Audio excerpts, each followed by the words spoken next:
Welcome to Hurrdat Sports Live. Aiden Bradley to inbound. Murray's the freshman reverses it on the baseline. Bill Self calls timeout. So no Peterson for Kansas. It'll be an uphill battle against unbeaten and #1 Arizona. Rivas rolls it home. 2 more from Mo. They're just piling it on the drive. The scoop shot up and good by Copeland. Do you want it more? But you just felt in the first half, every 50-50 ball was something that Louisville got and NC State did not. Conwell reversing field, knocks down the shot and draws the foul. Makeable shots on the run, Conwell. Guard all night, goes up. Stretch 4 against the block. Covers for the Johnnies. Darling threads the needle. Hopkins, low post, backs it out to Ejiofor. Puts on a spin cycle. Purdue was picked to win the league, and got the most likely player of the year with Braden Smith. He and Wagler, I think, are up there at the top, and everything starts with him. It's an old, experienced group that's played together for a long time, and Matt Painter is as good as anybody in this business. So, they absolutely handed it to us last year, embarrassed us on their home court, and we're going to have to be on point. This team plays hard. They're on the floor. They play together, and we can't give them anything easy.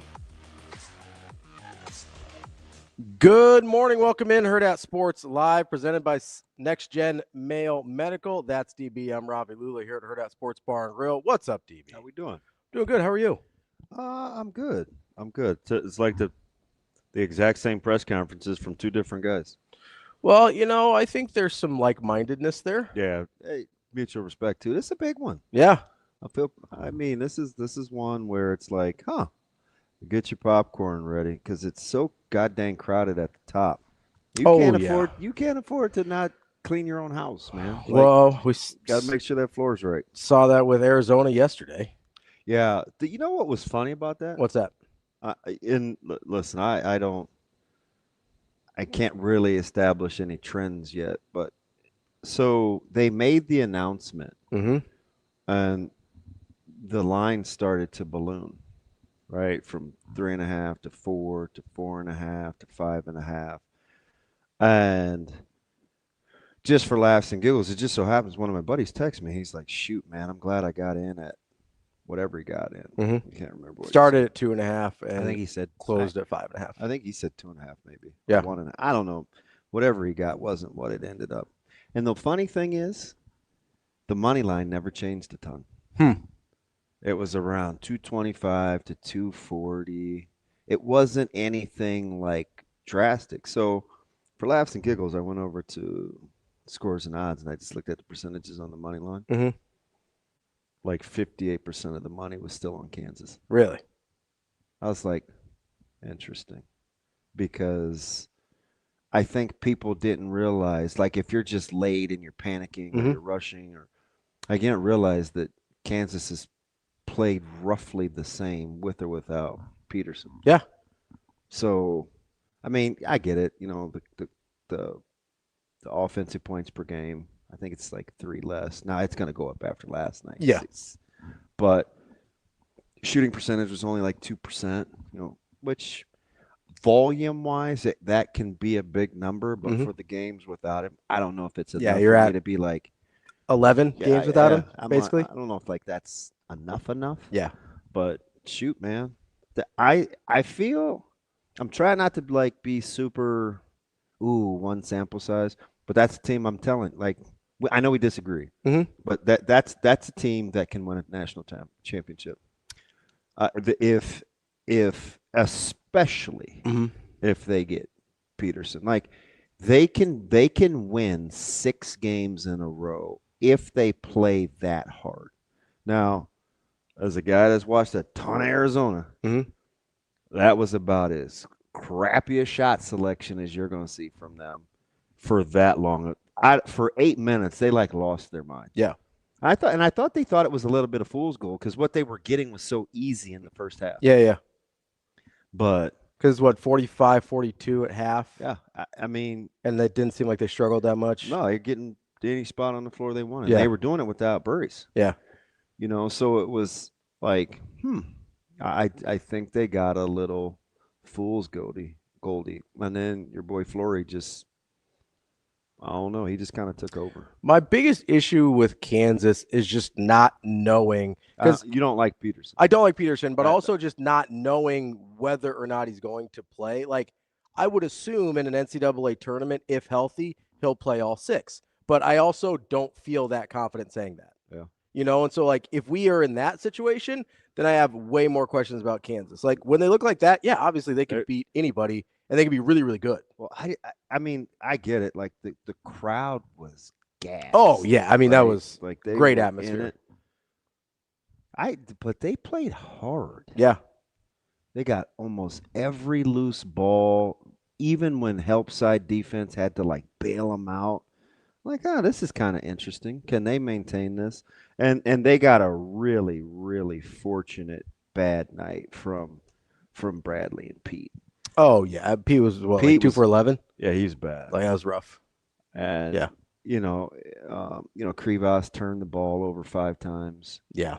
After basically kind of having his way.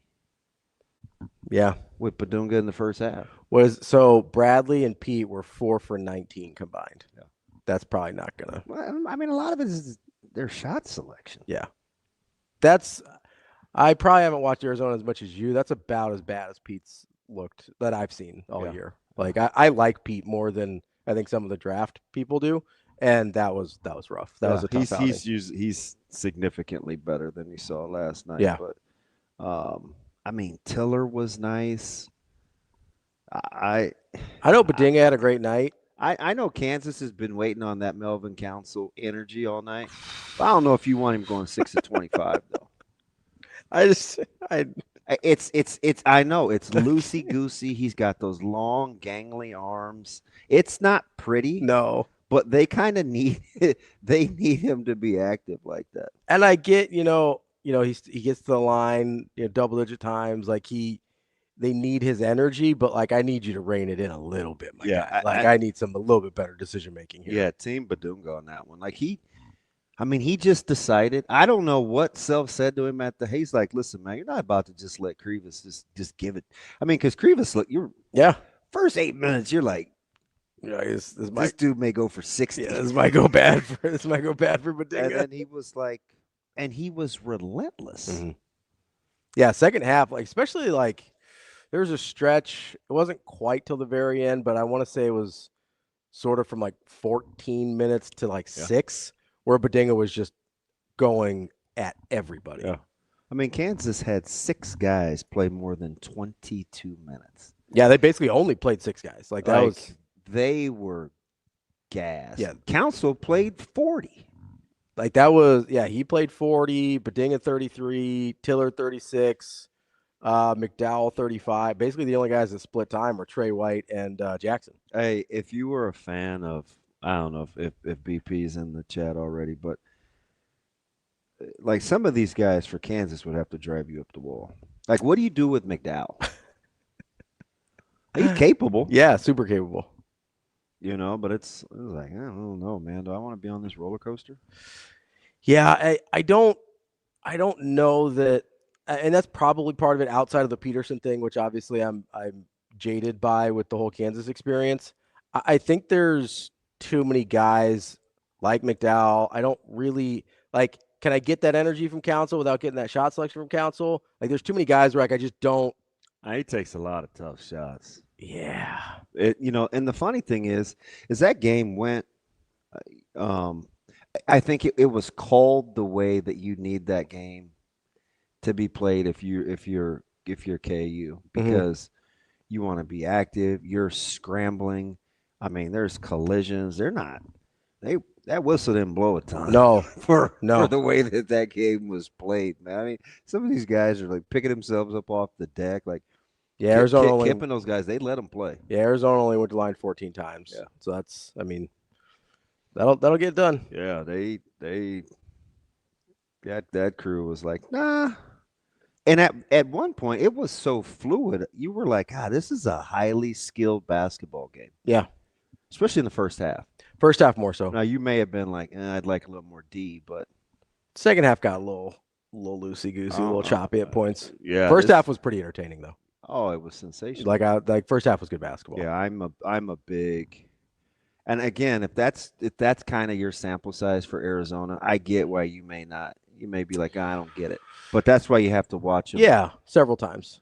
Because that is how they play. Mm-hmm. They get it up on the glass. They get into the paint. Mm-hmm. You know, they're a little reluctant to shoot threes. Not a great three, and that's the thing that I said may get them. They only shot 15 for the game, which is not. Kansas didn't have much more than that. What was KU? Exactly 15. Both at 15. Yeah. Yeah. So, and Kansas made one more? Actually, Arizona made one more. Kansas only was 4 of 15 from 3? 5. Arizona had 6. Huh. 4 of those were Burries, though. Yeah, he's tough. Yeah. I'll take him over Wagner every day that ends. You talked about that in the chat, and I was just a better ball handler. I was gonna say it's the ball handling for you, I'm sure. Right now, I probably take Burries. If I'm drafting, I maybe take Wagler. I like the positional size and the shot making a little bit better. It's early, but I'm gonna go on record. Yeah, Wagner's gonna have a hard time getting his shot off. Yeah, it's just the like it's nice coming out of his hand. It takes too long, and I don't know, man. It doesn't get a ton of lift. For his size, not elite level quickness. He's crafty. He's very, very crafty, but he's gonna have to be able to be a primary ball handler in the NBA. Yeah. So that positionally his size matters more. That's the thing for him. Right now I don't see it. And it's early, and I get all the player of the year talk and all that, but I mean I don't know, man. The player of the year conversation in the Big Ten is super interesting, I think. Because I don't think anybody feels that good about just being like, yeah, it's definitely Wagler. Monk, are you a KU fan? Oh, is he? He might be, because I want to ask him. BP is, right? He's your But he's not in yet. Yeah, he's your big KU fan in the chat, though. Joe Good, what's up, buddy? No, the Big Ten player of the year conversation I think is super interesting. So he must be a KU fan. I'll say he knows. He's breaking Marco down. And yeah. I wonder why he doesn't like Tiller. Is Tiller too sometimey for you? He might be a little too sometimey. I could see that. It depends on what you need out of him, though. Like if he's in the right spot, the sometimey isn't as big of a deal. He gives you a little baby deer though sometimes, doesn't he? Yeah, you don't want that. It's like little. This is all arms and legs. This is a good week, but I mean they're all going to be like that for a while with Monk is where we are in conference play. There are some sensational games that are about to jump off. So that is, I know people kind of like to bemoan conference realignment sometimes and things like that, but you're not getting Arizona, Kansas on a Monday night without it. No. You know what I mean? Like no. you're getting some pretty good stuff. We got Kansas BYU last week. Like you're getting some pretty good stuff here. And it's the same reason I talked about a couple weeks ago when the schedule came out. Like these are kind of going to be what the schedules are. Yeah. And for football. And it's the same for basketball. You got a couple of tricky ones tonight, man. I mean, Iowa State's got to go to TCU. Honestly, I haven't looked at the national schedule tonight yet. What do we got here? Arkansas's got to go to LSU. BYU Baylor. BYU Baylor's an interesting one. Baylor gave Kansas everything they could handle on Saturday. And listen, you're cheering against Vandy, so they go to Auburn. Wisconsin, Illinois is a good one. Yeah, I don't know about that one. I think it's a big number for Illinois. Well, I was gonna say I don't know what it is, but that's not a great matchup for Wisconsin. What would you guess that number's at? If I was the odds maker? Yeah. What would you put the number at? You're gonna laugh. It's got to be double digits. I'd put it at 10 and a half. It's 11 and a half. It's a big number. Yeah, that's one of those I think it's big for a reason. It's not a good matchup for Wisconsin. Yeah. They're going to space those bigs out, and they're going to have to move. That is not. I don't. Yeah, that's Auburn's a 3.5 point favorite. Favored? Yeah, they're favored. Huh. Well, Vandy is on the skids. That's a lot. I mean, what is it? It's 3.5. Huh. Yeah, that's bigger than I thought. I could see a pick. Yeah, but 3.5 is kind of aggressive. Auburn's capable. Yeah. BYU Baylor is BYU 3.5. Wow, their favorite at Wacko, huh? Yeah. That'll be interesting. There were parts against Iowa State where Baylor looked pretty formidable. Their consistency blows. Yeah, I mean they're 3-8 in conference. My man had a whole new roster in 2026. BYU or Baylor? Yeah. Yeah.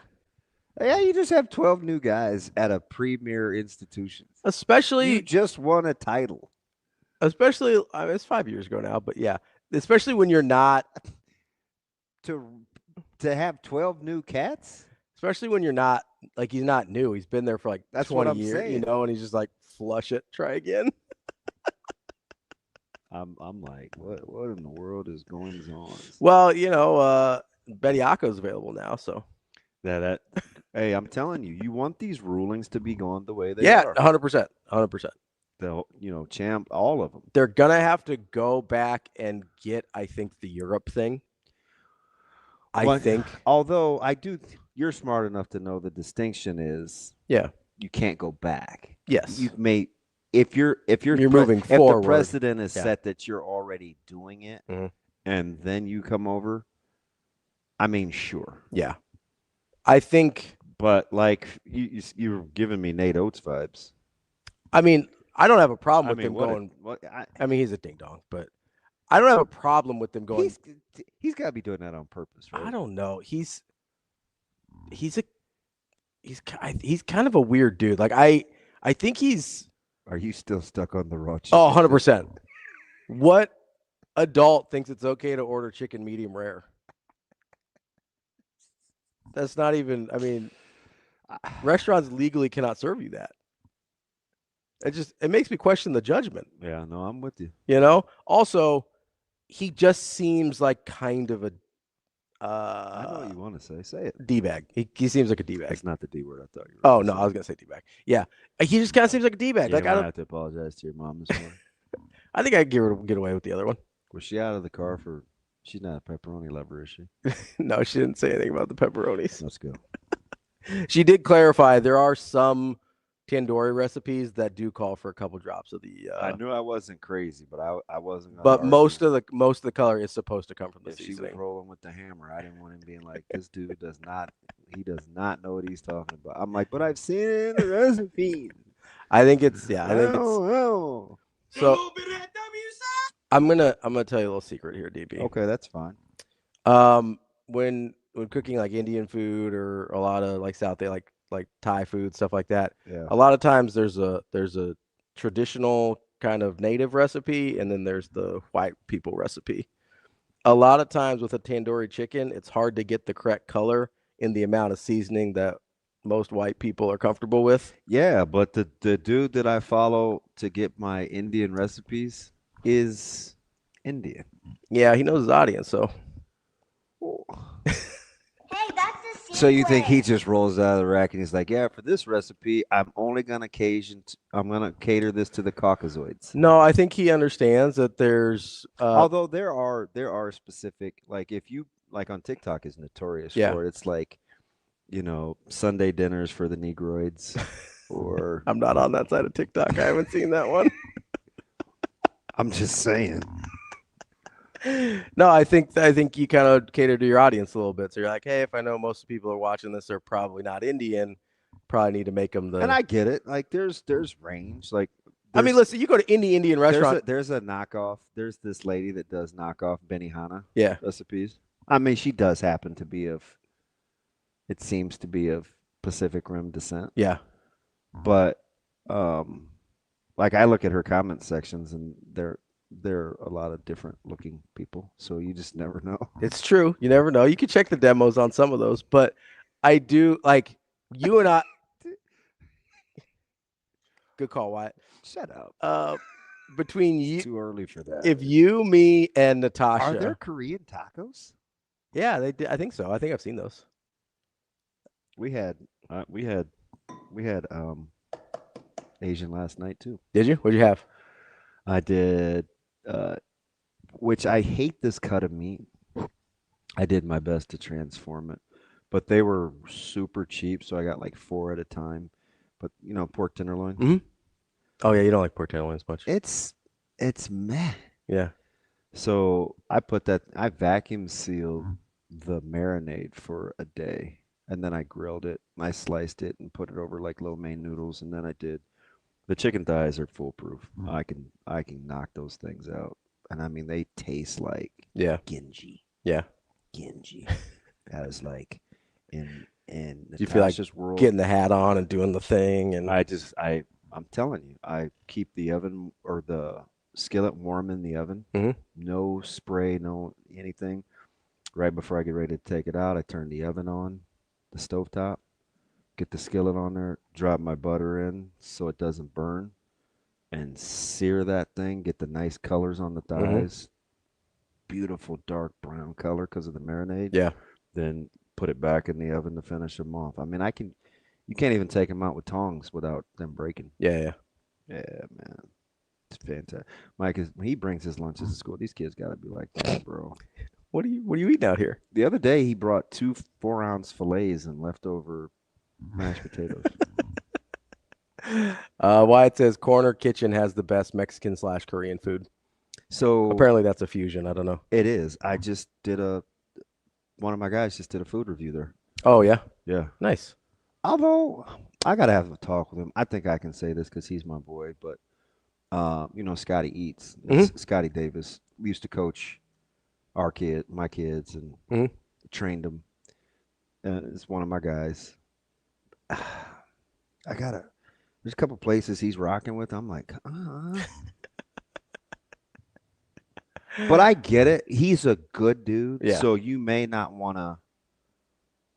It's hard to do food reviews because you're not trying to put anybody out of business. 100%. But I'm not. I don't know, man. I'm just gonna have to keep it a buck with you sometimes. I think there is a really fine line between like being honest and authentic in your review and not trying to kill somebody. Yeah. Because it is, especially when I told on Hurrdat once. Yeah. But I told Bill. It helps when you know the owner. He's like, "Hey, what do you think?" And I was like, "There's some things we could improve a little bit." He's like, "Oh, okay." He goes, "Yeah, we tinkered with the recipe." Yeah. I was like, "How do you know?" Oh, he's got the finger of the pulse on everything. This was last year, right before March Madness started. Yeah. Yeah, he caught me in here on a humbug. No, they I think they do a good job. It is hard though. Like I think I'd have a really hard time, especially you're not going to chains, right? If you're doing food reviews for the most part. And my man, so Shane, one guy I want to have on though is I told you this last year. We need to have Dago in the O on because he's kind of closet hood, but I love it. It works for him. Yeah, and he has a couple of taglines I like. Like he says, so "All in all, gang." Like that's like "All in all, gang." I told him yesterday, I said, if you don't give it the initial nod, I know you're not rocking with the food when you put it in your mouth. Yeah. It's just not. Because a lot of times he's like, it's like, okay, here we go. Now, he does have a weird eating style. You're going to have to deal with a little bit of if you have the aggro, what is it where you can't stand to hear the noises? If you got that, he's not for you, but I'm telling you, he is hilarious. And he goes everywhere. He's been to trainees. He's been to the boiler room. He's been to... and if you want a good Mexican spot, yeah, I don't think there's a place in the city he hadn't been to. Well, I'm talking food trucks, the whole nine. He's been searching.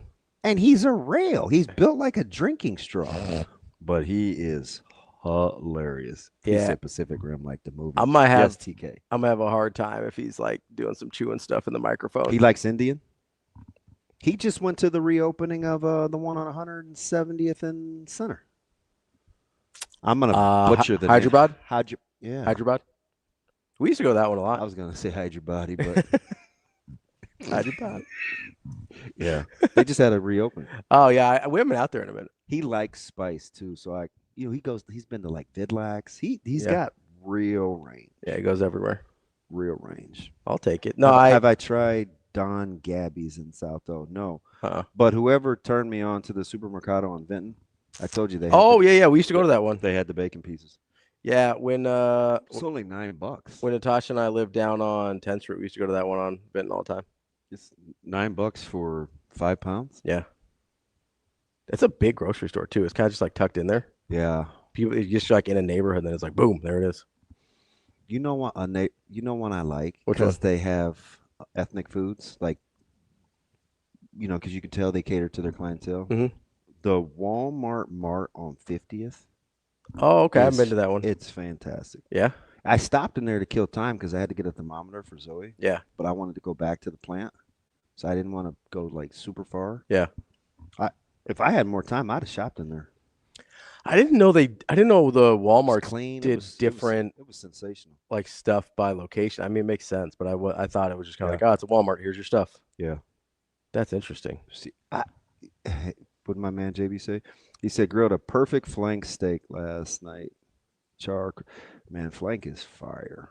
145 on the inside. That's just above medium The rare, I think. tenderloin is just sus. I cut it thin, like little circles, and I laid it over the noodles, and I gave it the little drizzle. Like, it looked pretty. I'm just like, I'm out on pork tenderloin. He said But I didn't make enough thighs. I did grill wings, though, like whole wings. I cut the little corners off. Yeah. Or the part that comes to a point, which weirds me out. Some people eat that part of the wing. Did you know that? Which part? You're insane if I catch you gnawing on that part of the wing. You know the wing that comes to the part of the wing that's on the flat? Oh. That comes, oh, yeah. Who's eating that? Micah. Oh. Oh, okay. I got you. It's all right. Different cultures have different customs. Yeah. But Corner Kitchen, so that they have that fusion. That's why. Yeah. So he literally just did that review. T-Mac's right. You can get some pretty good meat at the supermercado. Oh yeah. Yeah, like I said, if I had time. Sometimes, and I know you wouldn't do this because you kind of like to do your own thing. But like if you don't have time, like they have a lot of stuff in there that's like pre-marinated too. I know. I go to the one on 24th. Yeah. And which would be closer to California, St. Mary's. Mm-hmm. Right before you get on the interstate. Is right by my barbershop. So that's where I get my queso fresca. Yeah. And they have really good fresh jalapenos. Ooh, okay. Heath is right. Jacobo's was my spot. So there's a place by me that's kind of like Jacobo's West. Really? It's right behind the place you like to frequent, Rhythms. Their chips and salsa is phenomenal. Yeah. And I don't mind. He's right. The enchiladas are good too. Jacobo's it's popular. It's fine. My mom likes their tamales. Good tamales. Yeah. Which I cannot stand. I'm just not a big corn shell guy. Oh yeah, I feel you. I'll be honest, I don't mind them sometimes. Like they don't bother me sometimes. Yeah. Gotta be the right thickness. If they get too thick, I'm a little weirded out by them. But why is the Puerto Rican trying to say how to say Jacobos? I don't know because I said act like we don't know. I said Jacobos. Oh, did you? Yeah. Boy, he's ruthless. We use a lot of J's in India, man. I don't know what you want me to tell you. Do you? Yeah, there's a lot of J's. Give me a por ejemplo. Maharaja. Ja. Maharaja. Rajesh. That's my brother's name. Rajesh. Oh, you just call him Raj? Yeah. That's cool. Yeah. It's R-A-J. Yeah, there's a lot of AJs, like A and J, like combinations. Yeah, the more a lot of Ajas. The more you Ajas. No J in that one. What did he ask me? What did he say? You just not a South Dakota guy? God, these things are going fast. I know. I just lost it. I wanted to see what High Danger, Jaipur. Old Jaipur was. I'm a Midtown Jaipur guy. Yeah, I mean we're just talking about Jays though. Yeah, zero. He said just not a South guy. DB segregation has no boundary. But I will say this: most of the restaurants that I rock with, yeah, are South and East. Yeah. I don't eat a ton there. Now I do have a couple of favorites out west. Like my go-to for the price point is out west. Mm-hmm. I'm pretty equal up for the price point. My go-to is there's a spot out west I like. I'm pretty equal opportunity. Me too. And like I just so you know what needs help? What's that? I'm talking like true north. Okay. Like north of Maple. West or east? So between 90th Okay. and 168th There's not much out there. north of Fort. Yeah, there's like that. Like there's not much out there. that place needs help. Yeah. Although I was out at my nephew's who lives on 168th and State-ish. Mm-hmm. There is a lot of new development for like strips out there. Yeah. Yeah, I'm like, where'd you get this? There's more stuff there than there used to be, but it's still pretty. I'm talking about like good restaurants. Yeah, I'm it's still probably heading down closer to Midtown or downtown. It's still pretty sparse out there. Yeah. It's not great. I drove through Benson the other day. I was shocked at some of the movement and fluctuation with restaurants. Oh, yeah. Yeah. I've been down there in a minute. It's tough. Yeah. Benson's a tough location. I don't think people will like give that enough credit. Like, it's a tough location. So was that pre-COVID, Shane, or right after COVID? I said if you had to get dropped off in a part of the city, now keep in mind this was 6 years ago. Okay. If you got dropped off in a part of the city and had to function and eat, what part of town would you couldn't go anyplace else? At that time, I picked Benson. What do you mean by function? Like, what is the function part of function and eat? It's where you had to eat. I just have to find my maybe food kind of hang out. Okay. You know, it's like the apocalypse. Like get around. Like Pac, yeah. Yeah. I actually thought it was a good movie, and even though I'd seen the storyline, I watched a show yesterday called World Breakers. Okay. There was like a break in the Earth's core, and like some creatures got loose, and of course it was. I'll be honest, it sounds like a pretty bad movie. You know, dystopian. Sounds pretty good to me. It was good. Was it like a monster movie? There were popular people in it. Yeah. So it wasn't like super bad. Somebody's T-Max says Guacamaya. On 33rd. So I have history with Guacamaya. I don't go there a ton. Okay. I think I've only been there once. So for a buffet, I would say that's the place that has the buffet at like lunch and stuff, right? yeah. Do they have the buffet all the time, or is it just they lunch? went through a stretch where there are a ton of fights. Oh, really? Yeah, I mean, I wasn't in them. I would only go in the daytime for lunch, but do they have the buffet at night too, or is it just during the day? Because I've only ever been during the day. I don't know. Huh. I would go across the street to Donahue's. I haven't been to Donahue's. Sensational. For an old school bar grill, Donahue's is, and my guy that runs it, he has all the mini helmets of Nebraska's opponents during the season. Oh, nice. He has them up to all. That's cool. Listen, he's the real deal. I could sit and talk to him for 3 hours. Yeah. They always have a homemade soup or a homemade dish.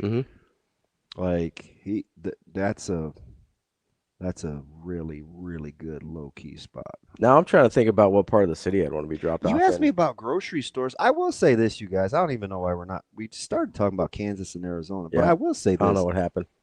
There are parts of town that only have certain types of things that I like. Like I'm not getting bacon pieces. No, you're 156 and Maple. No, you're not. There's just different stuff in different places. Like that's. You know what I mean? I'm not getting like fresh ground chorizo everywhere. Yeah. Although, like there's certain stuff. I do have the best fresh ground chorizo place going. Like there's certain stuff you can only get in a supermercado. There's certain stuff you can only get at the Asian grocery store. There's a meat market on 90th and Center. Oh yeah. Who makes, and I'm sure most of those establishments do, of the meat markets, like make their own. Their chorizo is sensational. I do love a good chorizo. So does Micah. Yeah. That's what he wants breakfast for dinner, and he said, I don't know, something with chorizo. It's the first thing I look for when I'm out at breakfast. I'm just like, what's got chorizo in it? It's so powerful. I like sprinkle it in. It's powerful. It depends on what mood I'm in, but like if I want something savory for breakfast, there's a decent chance I want chorizo. Really? Like one of my favorite dishes, somebody in town does a chorizo biscuits and gravy, and you know from yesterday my big pet peeve is nobody seasons biscuits and gravy. There's a place I like that does chorizo hash. It's really good. There's a place in town that is known for burgers that has much better breakfast. Oh, really? Oh yeah. I'm interested. Oh yeah. I am intrigued. Oh yeah. Flaky Jake. Darryn Peterson is a loser. Just play ball, kid. A man after my own heart. He just comes in dropping studs. So, did you see? I don't know how real this is. I might have been fooled by the internet. I just want to put that out there to start. Did you get? No, I didn't. I didn't get hacked. He said, "Drop me off at 156 in West Center." I just was there. Oh, that's Pythons. That's Pythons. Yeah. Yeah, it's Pisons. Yeah. I guess you go hang out at. There's not a lot of places like hang out around there though. No, you know what I mean. I think there's that's Pisons, there's Alvarado's, there's Vidlacs. Yeah. There's a little Thai spot. Yeah, across the street there. Yeah. Yeah.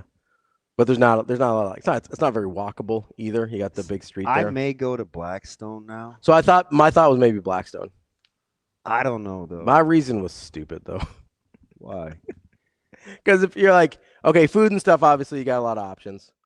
But you're like, well, you got to function, you got to like hang out there and stuff. I was like, well, if I'm in Blackstone, I could just check into the Cottonwood and chill and be cool. Yeah, but I was thinking like Benson has the thrift stores. They got the arcade. Yeah.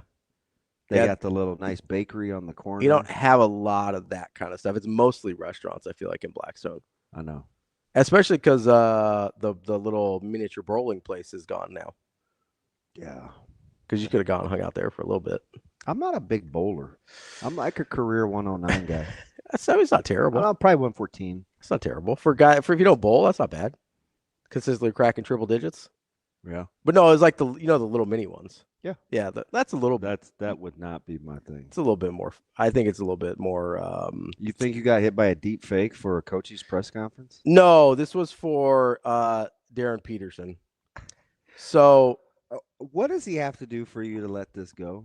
He's not quite approaching Deion Sanders or Bo Jackson level, but you're over here. You're tripping. So, how many games do we have left in the season? How many games do we have left? Well, potentially, I think 18 for Kate. No, 14. Okay, so if we're Is at, that right? I'm trying regular season. They've got, they've got 7 left in the regular season. Is that right? 1, 2, 3, 4, so 5. 8. I was right with 18. So So you 4 have to play 4 in the Big 12. 4 in the Big 12. 6. So 17. 17. I need him. R.I.P. Dundee used to be. Yeah, I'm with you. I need him to. Dundee used to be fire. Yeah, although they do have a fantastic breakfast spot. So, especially if you don't like pork for your breakfast meat, they have down in Dundee. Sausage. Yes. No, if I'm gonna eat breakfast meat, I'm not messing around with chicken sausage. Yeah, that's more for my bar. Is that the place on the west end? It is north of 50th and Dodge. Oh, 2 or 3, 2 blocks. Okay. If they've got 17 potential games, I need them to play in like 14 of those. So you think last night's flu was just he was tired because he played 3 games in a row? So I'm glad you brought that up. Although my man Self thought for sure he's like, yeah, he should be good to go for these next 3. His comments after that one were real telling. I'm not buying the flu. I'm not. He goes, yeah, really thought he was going to play today. Yeah. Thought that adrenaline might kick in. My man didn't seem like he thought he had the flu either. So here's the thing. Well, sometimes adrenaline can get you by.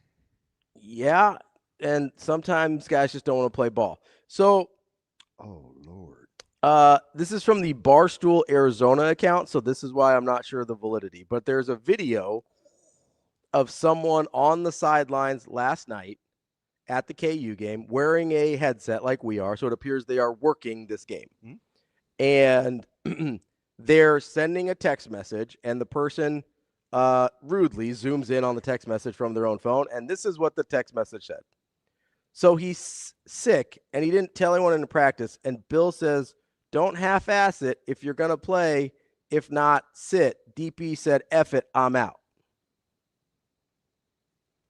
This is what the text message that apparently it appears a Kansas staffer is sending to someone else about the situation. God, that thing got floated. This is the video.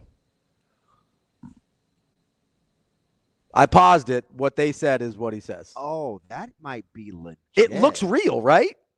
You can see the Kansas logo in the background.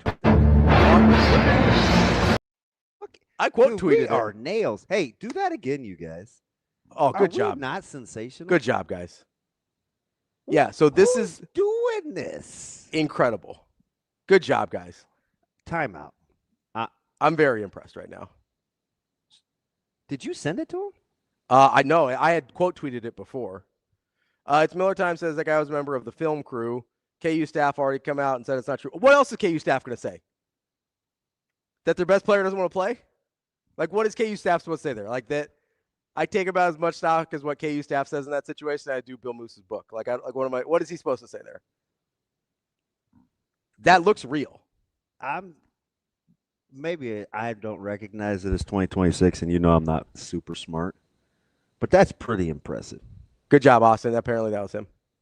I'm afraid to give credit because I left Rico out of the Carney thing, and he subliminally, without saying anything, hurt my feelings. So I didn't want to give Austin credit without knowing it wasn't Rico. Yeah. So apparently they are. Jess only gives Rico credit. I feel like we have to throw Austin some love. Yeah. But I don't know, man. The way Austin bed hops, he's probably good on love. What do you think? So Avery sent me this. So apparently, apparently the senior associate for AD strategic communication says that's an ESPN staffer, not a KU staffer. But so it's probably legit. Yes. And also, I don't know if people know this, ESPN staffers have a lot of film crew and everything. They have a lot of access before these games. Oh, yeah. Like they're there. Now they may have it revoked now. They're there hours beforehand. They may have it revoked now. And so the fact that they made the guy tweeted, the AD. I'm with you. No, the AD quote tweeted it though. So I'm sitting there and I go, that seems like they're mad it got out. Oh yeah. Oh yeah. Like that feels real to me. Like this feels like a real Darryn Peterson just didn't want to play last night. Maybe he's a little under the weather. I don't know. I'm not going to say whether people are sick or not. I'm just going to be 100% transparent here. And this is one of the things that I think my wife is bothered about by me the most. I have very little empathy when people are sick. Like I struggle with having the correct amount of empathy when people are sick. I'm with you. Like I can count on both hands the number of days I felt 100% since I was 7 years old. Like 1,000% with you. I struggle, and I get that's a me problem. I get people do get sick. You come by it honestly. Number one, you have to battle. No days do you feel good. No, so yeah. You're just not gonna be like, oh, I'm so sorry. Like it's hard for me to be like, I'm sorry you don't feel good. It's like welcome to the show, bud. This is what we do. I have had to play several times not feeling good. Yeah. Well, and plus I come by it honestly. Like I was traumatized. I need to have my mom tell this story because you're gonna think I'm overdoing it. But I pretty much felt like the movie. I was half dead. Yeah. But I was pitching in Iowa. And, of course, my dad wanted me to play. I mean, this is the same guy that wouldn't turn on the air conditioning if it was hot out. Yeah. Right? So I want you to get used to playing in the heat. Got to endure. Stuff like that. Yeah, I got you. Sick as a dog. Yeah. Playing out in trainer. And it ended up, that's the game. I threw a no-hitter as a sixth grader. Yeah. And hit 5 batters. Yeah. Like... That's like an Edwin Jackson no-hitter almost. Yeah. But, see, now he created a monster. Yeah. Because when I broke my nose playing indoor, I didn't know it was broken. So I didn't feel good. I didn't want to take the bus back. So my parents came to get me in Iowa. Mm-hmm. And I'm driving back with them, and I'm laid out on the back seat. Yeah. I don't feel good at all. And I felt like I was probably concussed more than anything. But my face hurt pretty bad. I didn't check it out for... My mom's going to say longer, but probably I'm like low 20s, so I'm old enough to know better. And I was just super sick for like 10 days. Mm-hmm. And of course, I had to go to the doctor. Yeah, had some stuff messed up in the... Yeah, I had an abscess, and it was an infection because my nose was broken, and I didn't know it. Yeah. So it was slowly rotting. Mm-hmm. Same as I had the baseball stitches in my quad from... I had a rupture. Oh, yeah. In my quad and had to have surgery on Christmas Eve. Like, I'm horrible. Yeah. For having sympathy for being hurt. Horrible. Yeah. So I'm with you. It's a struggle for me. So like when some guys like, oh, I got the flu. Also, like, full disclosure, I grew up watching Jordan and the flu game was so like idolized and stuff. You know, it's a thing. It's like, no, you play through. Like you go play. Like that's just what it is. And if this was a one-off, like if Darryn Peterson had played 22 games coming up to this point, we're probably having a different conversation. Yeah. But his history does not work in his favor at this point because now and notice how they're all very kind of abstracting. Ooh, I'm cramping up. Like you can't really test that, right? There's no MRI to be like, yep, he's cramping. There's no CAT scan for like, oh yeah, he's cramping up a lot. Here's the problem. It's like, oh yeah, he's sick. It's like, yeah, I'm sure he didn't feel great. But like that's the problem is a lot of A, this is not the first time, and B, a lot of the things that he's missed time for are very subjective. So you think the league is going to scrutinize that? They should. Pre-draft? They should. Yeah, because you know whose stock I think is Wilson? Like, Caleb? How'd you know I was going to say that? Because he plays his ass off. He's the exact opposite of Darryn Peterson. Yeah, I think Mike asked me in the car. What am I traumatized by? I don't know. TK, sometimes I feel like just wanting to tilt your head back and karate chop you right in the throat. I know I'm not working with a lot of surface area, but I don't know if you've ever swallowed sand, but that's kind of what I'm thinking. Caleb Wilson is really interesting to me. And he's really, really good. Yeah. He's a good two-way player who has a great pro potential game. He plays hard. Did you watch Game Day? The things that motivate him? Mm-hmm. And he had it saved on his phone. I mean, he's just rolling. Yeah, just like swiping through it. Which, by the way, you know what I was wondering? You probably didn't pay attention to what shoes he was wearing, did you? Uh-uh. Dude was wearing New Balance. Caleb was? Yeah. Interesting. I didn't see At that. the Jumpman school. Yeah. And he's like sitting Jay Foreman style, like super slew foot. Yeah, And I'm like, do you want us to be able to read the ends? Are you getting pinched off and you like trying to get that money? Yeah. They were multicolored low top New Balance. I mean, good for you, man. They didn't even go with the warm up. Get that cash, homie. And I was like, wait a minute, do they make a hoop shoe? Yeah. No, I know. That's what I was thinking in my head. Oh, okay. I was like, that dirty dog. Yeah. Yeah. He's so which by the way, sorry, let me spin this the right way. There we go. I've got a dark on dark. I need to get a light one like that one. Dark on dark. Yeah, that's funny. Don't worry about that. That was almost the name of the show. So here what? That wasn't even what's he doing over there? I don't know. He's talking on the phone. He's probably trying to tell people whether or not the phone is working. And he's like, I don't know. We could give it a shot. So here's my problem is I can't sit here and tell you it doesn't matter that Caleb Wilson plays harder than everybody else when I've also sat here and asked you the question, like, how much does just giving a bleep matter in football, right? Yeah, you got to. I mean, the optics of the NBA are so iffy right now, even though I know it's popular. Hear my heart. No, yeah. But you're just not grabbing the casual fan anymore. I mean, every day you can turn on some sort of video and see a guy. I watched LeBron shuffle his feet 3 times on a 3-pointer and not get called for traveling. Like, nobody wants to watch that. There's a perception problem for sure. And it's rooted in reality. I want to make that clear. Like now, and we've already had a couple of comments about, hey, he says, and Ken and somebody else earlier said, hey, it's the load management league. He'll fit right in. That's not what I saw that LC from Goodman, but I'm not going to hold you. I was still a little upset with Goodman for what he's been saying about Nebraska. Goodman tests me of my theory of, even though I don't really rock with somebody, they can still say some things that I can learn from. That are true. Yeah.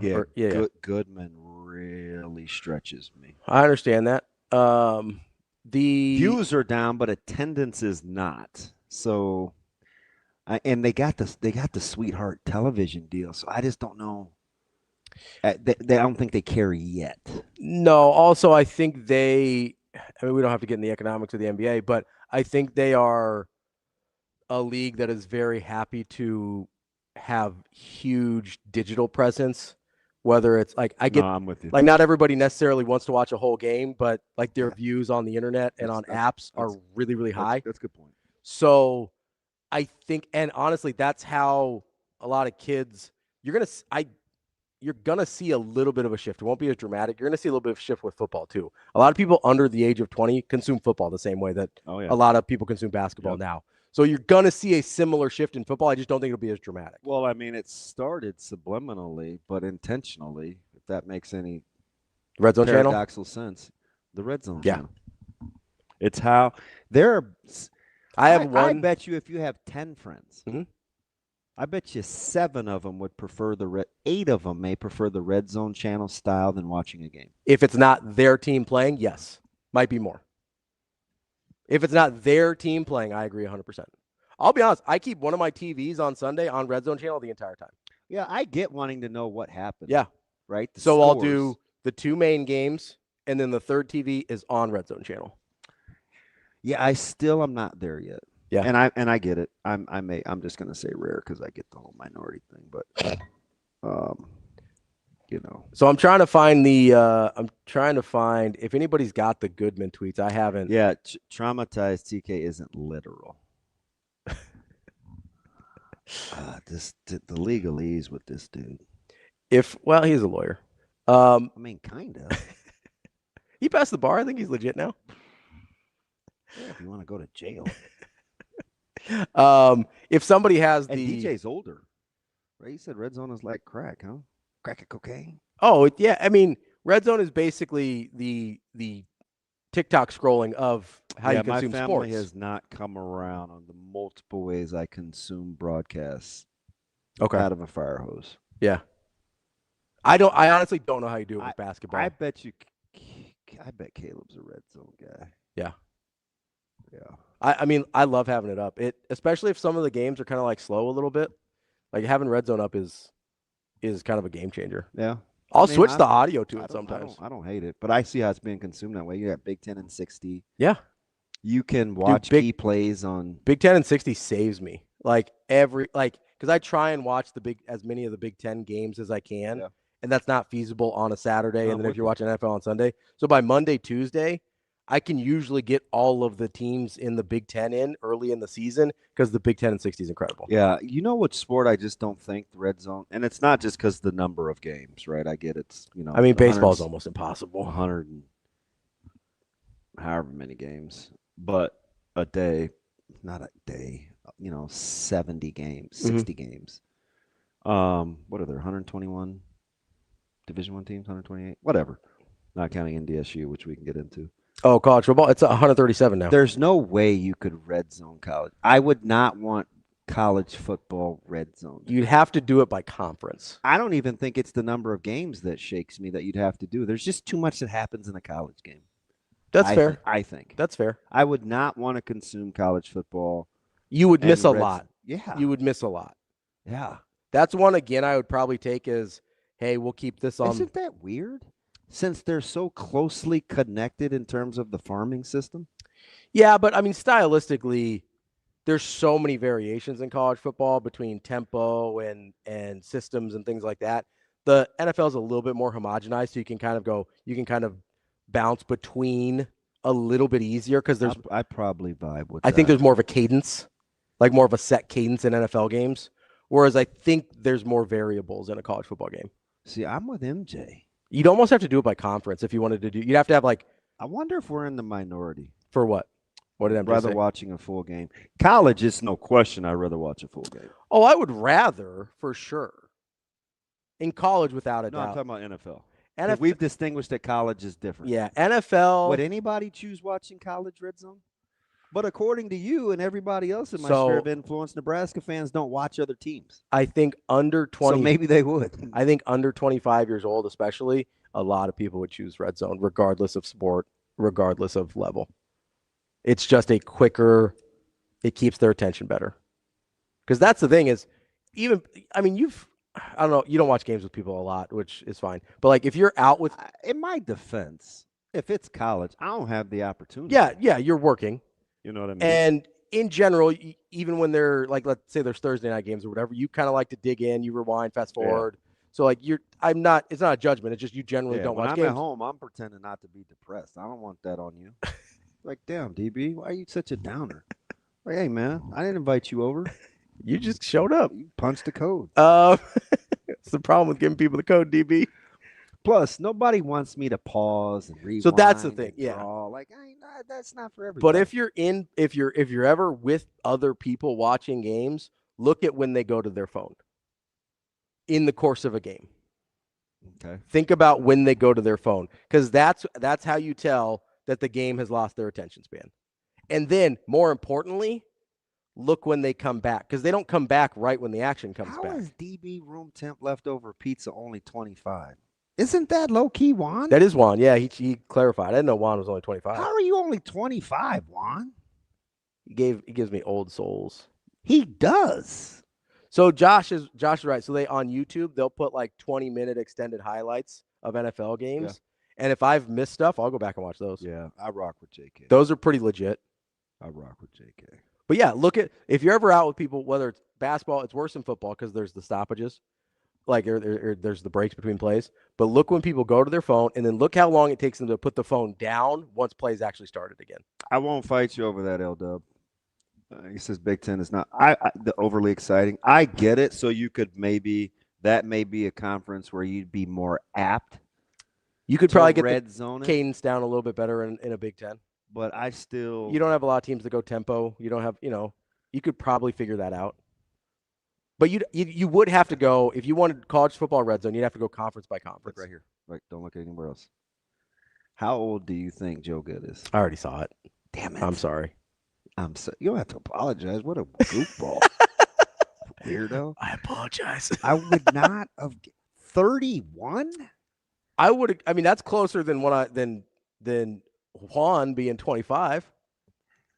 I would have guessed Jose. Why do I think the way people act dictates an age? Because a lot of times it does. It's just harder to tell. I would have put Joe Good dab smack somewhere in the 40-ish neighborhood. It's harder to tell on the internet. I definitely would swap him and TK. Oh, yeah, TK is 54. Old soul. He's 50 for sure. He's 54. I told you, Mark Connor, who met us at I thought he was basically DJ 2.0. Like, I thought he was like 50s, 60s, maybe retired. Yeah, he's a pup. Yeah, he's a kid. He's I think mid-20s. All in on X's and O's, though. And I'm a huge fan of. He had a sweet, I think it was either Fiesta Bowl or Orange Bowl Nebraska jacket. Wait a second. He's so silly. I never know when to take him seriously. Who, Phantom? Yes. Dude, he's a menace, but I kind of want to believe him. No judgment. That's fine. I mean, I'd like to know the backstory. Yeah, some context would be good. How old were you both when you met? That's what I want to know. As long as we're cool there, I don't care. Heath, you're much. Why am I not low-key surprised, though? Heath, do you really only think I'm 33, or are you just being nice? He says I'm only 1 year younger than Ravi, 32. I'm older than that, bud. See, I'm definitely, but MJ, he's just like me though. He doesn't like red zone in the NFL either. There are a ton of chunk players. So you do lose. This dude has tenure at 31. Life is good. He is. Got my red bottoms on. Yeah, life is good. That's why I love my tenure, DB. Hey, do you still have that clip, Shane? Because that was my guy. Oh, I appreciate you, Heath. He was trying to throw me a bone. I don't care about my age, Heath. I really don't. No, and I think if you had your druthers, you'd prefer people thought you were older. Honestly, I don't really care. I don't really think that much about how old people think I am. Because you wear a robe and house shoes and drink scotch. Not a big scotch guy. Oh, but all in on the robe and house shoes. Shane, you probably call them slippers. Robbie's older than I am, so. That's a lie. That's not true at all. Taller does not mean older, Shane. And that's pushing it. That's not true. I got like 6 inches on Shane. What would you know about? Well, you stand right next to each other, I got you. Look down on him a little bit. I had my bad moment yesterday. I'm good. You good? Yeah. Coming up next, we got Dan Jackson. He's the head football coach at SDSU. Because I got more questions we didn't get to last time with him, and I am fascinated about one of his rivals moving up to FBS and the Mountain West Conference. But to each their own. We'll talk to Dan Jackson coming up next on Hurrdat Sports Live. Whether you've walked these halls or cheered on the team, this is our chance to make a difference. Every scholarship, every breakthrough, every dream, you've been a part of this story. On February 11th and 12th, we are writing the next chapter. For 24 hours, every gift, every amount, every one of us will show our Husker pride. This is how we glow big red. This is how we make history. Give today.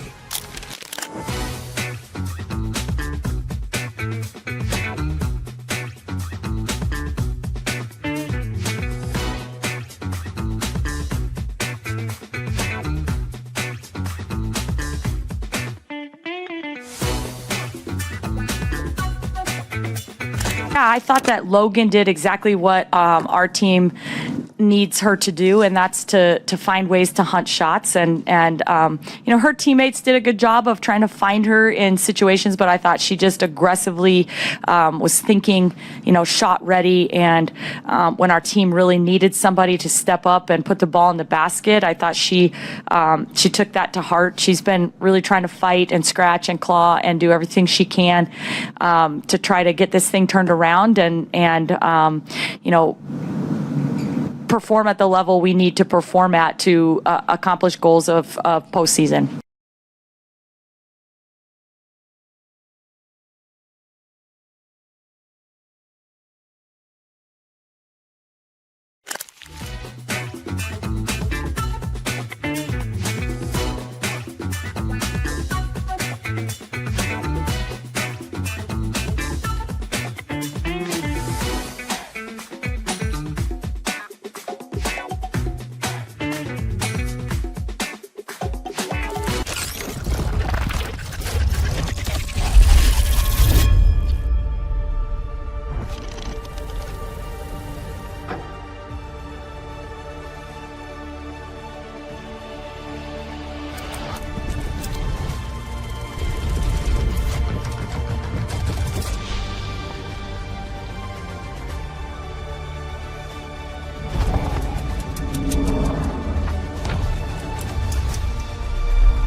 Well, I don't know what their deal is. I know they wrestled Michigan State last Sunday, and they wrestled at 57-65. They just had guys got hurt during the week, I guess, or sick.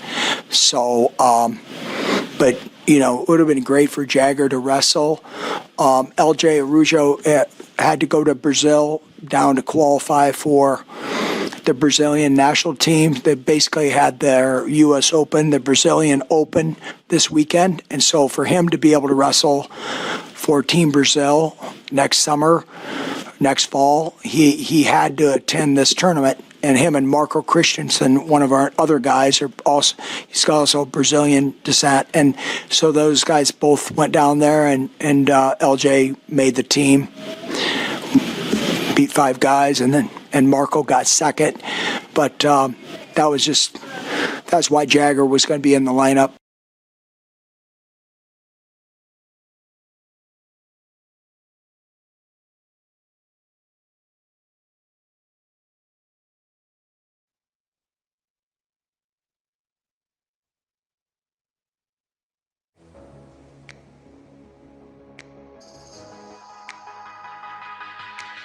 Welcome to Hurrdat Sports Live.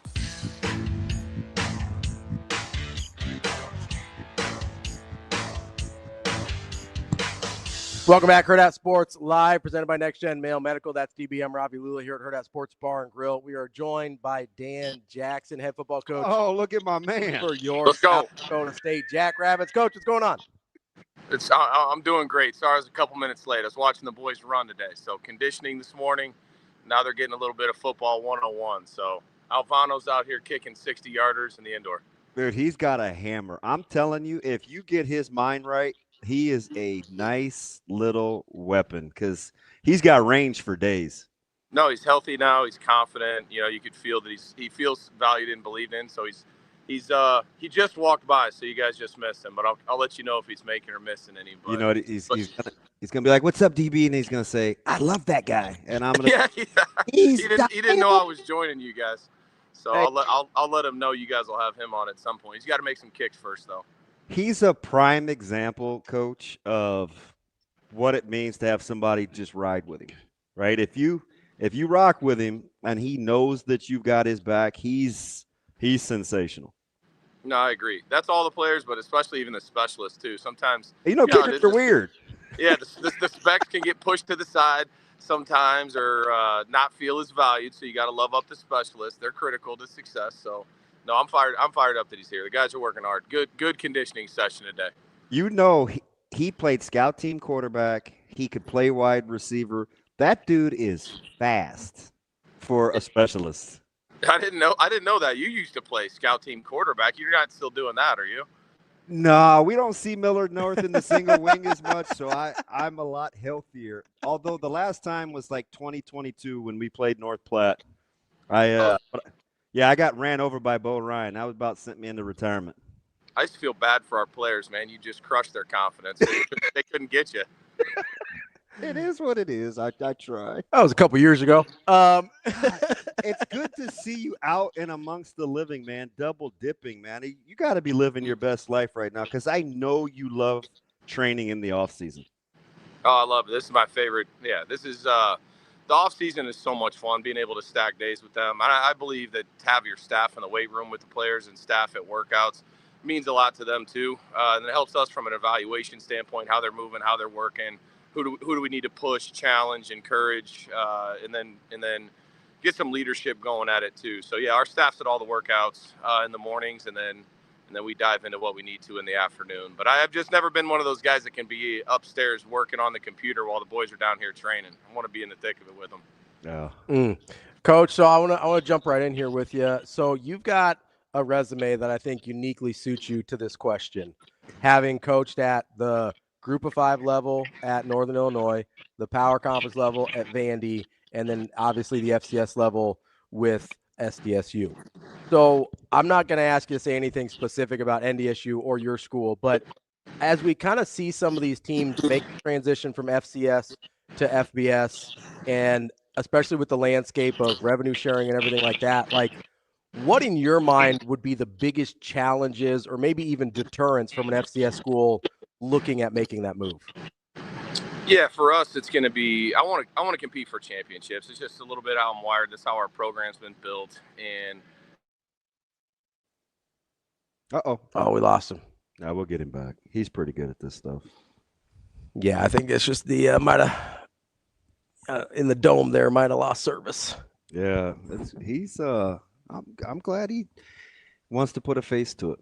That's kind of how he is. Yeah, I mean, I think it helps a lot with players when you're present, when they're putting the work in. Yeah. I used to always mess with them. I'm like, as a head coach, your position coaches are going to be scared to death that you're constantly wanting to hop and do the drills. I mean, that's just that's just kind of how he rolls.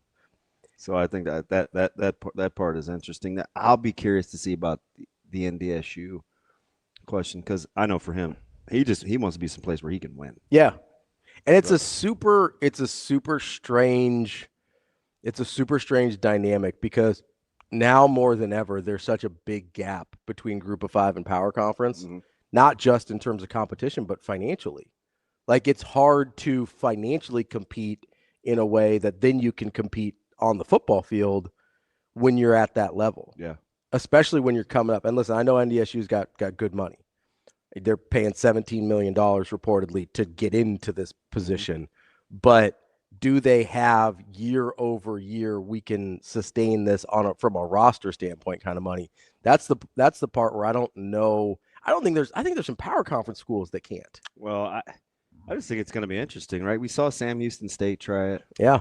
I mean, JMU's had success. Yeah, though. they've made the jump. Sam Houston State had 2 years, and then it's been rough. So I don't know what, like, I wonder if they would bounce ideas off of each other and say, hey, what would you do differently? Now, obviously, the coaching change at Sam Houston.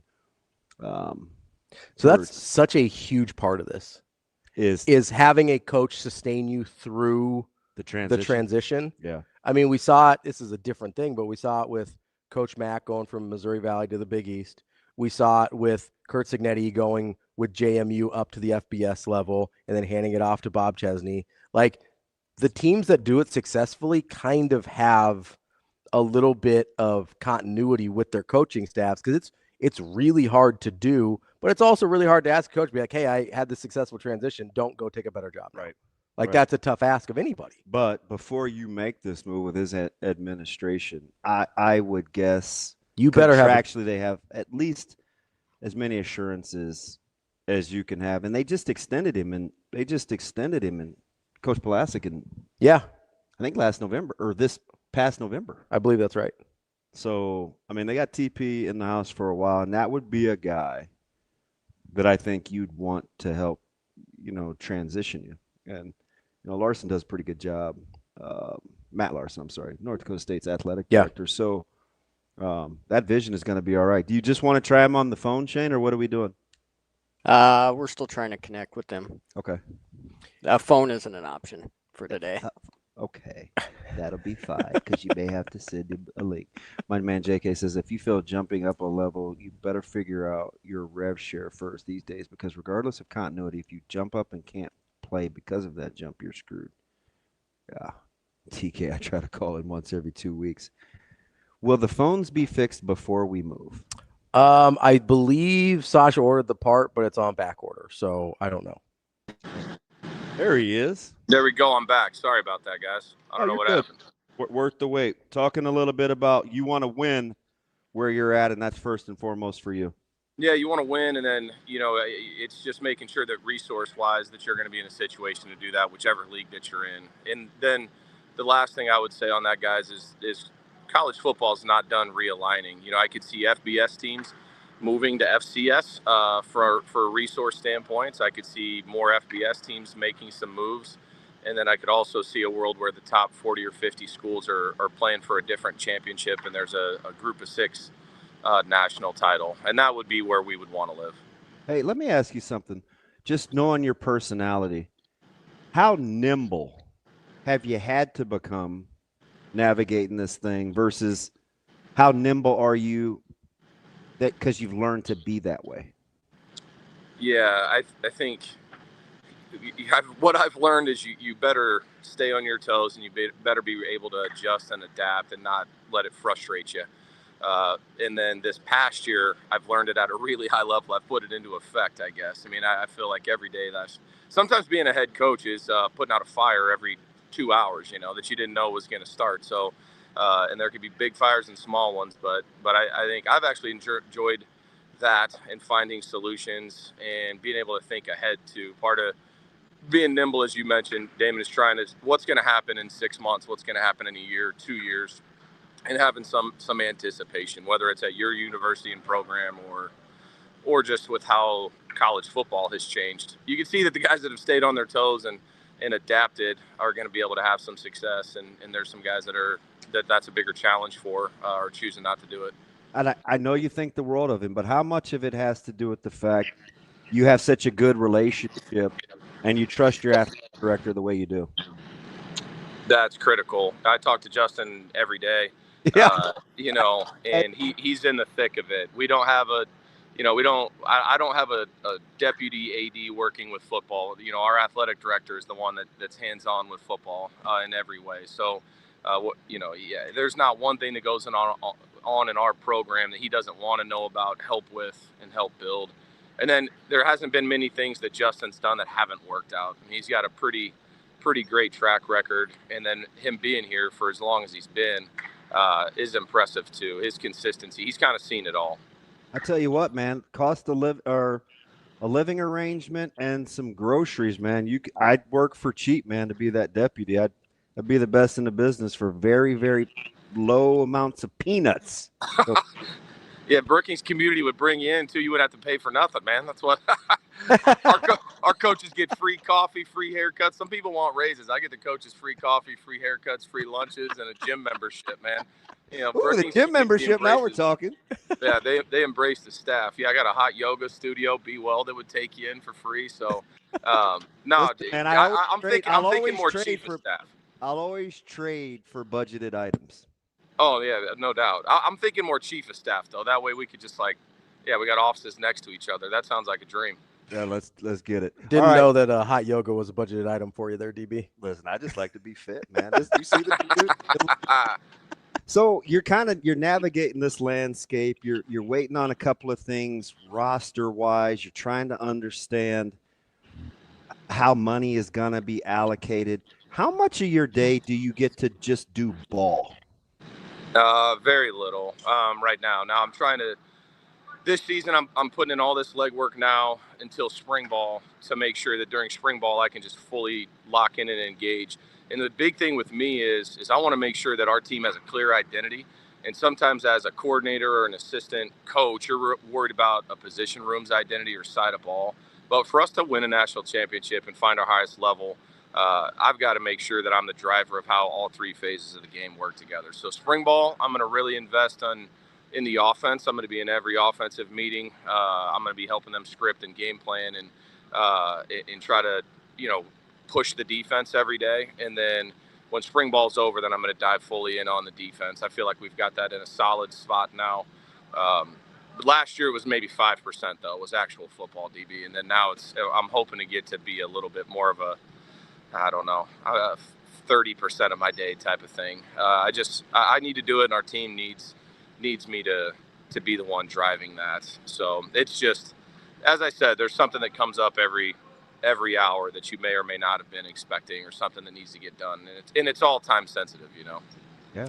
Coach, you mentioned the goal of winning a national championship there, and that kind of brings me to one of the things I wanted to bring you back to talk about, and that's coaching at a place with expectations. It's a very different kind of monster than going to a place like, and this is no hate on Vandy, but going to Vandy is different for what they want out of their football program than going to an SDSU or even a Nebraska and what they want out of their football program. How much does that affect not necessarily your decision-making, but how your decision-making is perceived around the football program? No, I tell kids in recruiting, you can go a lot of places, but you want to go somewhere where when you run out, you put in all this work, you run out of the tunnel, there's 20,000 people, it's a sold-out crowd. You want to go somewhere where people are tweeting about you and writing articles about you, and you're on the news every day. And that don't buy into that as pressure. Buy into that as a blessing that people care about what you're doing, and let it drive you. So I would say running a program that way, it's a little natural to me, Ravi, because when we got to Burke High School years ago, what you mentioned Vandy, was the same thing. It wasn't a great program, but the expectations that you put on yourself better be higher than the expectations put on you by others. And so at South Dakota State, I understand that if we lose a game here, it's a really big deal. And if we win a big game here, it's a really big deal. That's what's awesome about college football, and what I'd never want to lose is, these kids and our staff are going through the highest of highs and the lowest of lows together. And that's what creates memories that last you for your entire lifetime. To be somewhere where a loss isn't that big of a deal and a win, isn't that big of a deal, that would be challenging for me to get motivated every morning. I love that. I approached like this morning's workout. How we did in this morning's workout is going to dictate how we play in the fall. It's not, there's just a level of urgency, Ravi, that we have to carry ourselves with, that we would regardless, but certainly our fan base, our administration, everybody that supports us is going to hold us to a high standard. But I can promise you this, you're not going to set a higher standard than our players and our staff have for each other. And that's, when you operate like that, it's a little bit easier. So it's the internal expectation that you put on your team and your program that matter. And then you need to get them to buy in and believe it. That's what's happened at Vanderbilt. Clark always set high expectations. He talked about winning national championships 3 years ago. Well, this 11-win season they had doesn't happen if the internal expectations weren't, set to a high enough bar. The financial commitment to Jared Curtis. When you were there, would you have ever thought? No, we didn't have NIL when I was there. We literally didn't have.